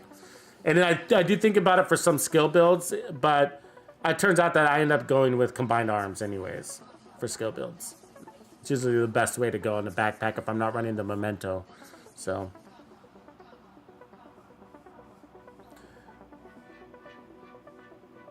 yeah, there's no cooldown. I get you. It's a good one. Rip City Dispatch. Dispatch is in my backyard. Appreciate that. Are you liking that sunny weather we've been getting, Dispatch? Good stuff, man. Good stuff. Hey guys, so if you haven't liked this video, make sure you do that. Be sure to subscribe. And also, if anybody's down to buy me a cup of Joe, I like my caffeine. So my brain energy power would appreciate it. So anyways, thanks for supporting me. All of you guys, just by being here supports me too. So I really appreciate that. You guys put in some work to support the Bandidos. And you really are supporting the community, because I've pledged myself to supporting this community and using my banner to keep everybody together and positive as we wait for new content, which is on its way, guys. It is. They're working on it. They're hiring new developers. I'm sure you guys have seen that stuff. They're talking in the job descriptions. They were talking about reworking the summit. They were talking about new PvP maps. We don't know much more than that though. So. And new game mode. So all those topics came up. The head honcho over at the Division 2 also mentioned that he hears us. He knows that we want that new content. He said that on Twitter. So, you know, that's good stuff, man. There's a lot to be positive about. I know we want it today. We want it now. But it's our job to unmarry our happiness from the developers in this game.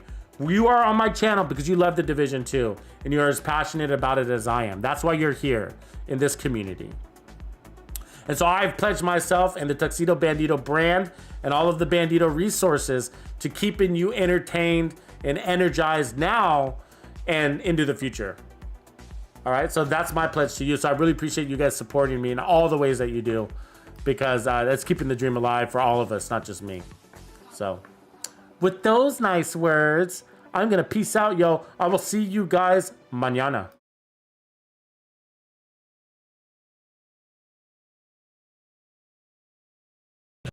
Tuxedo out. Flows, and that's how it goes.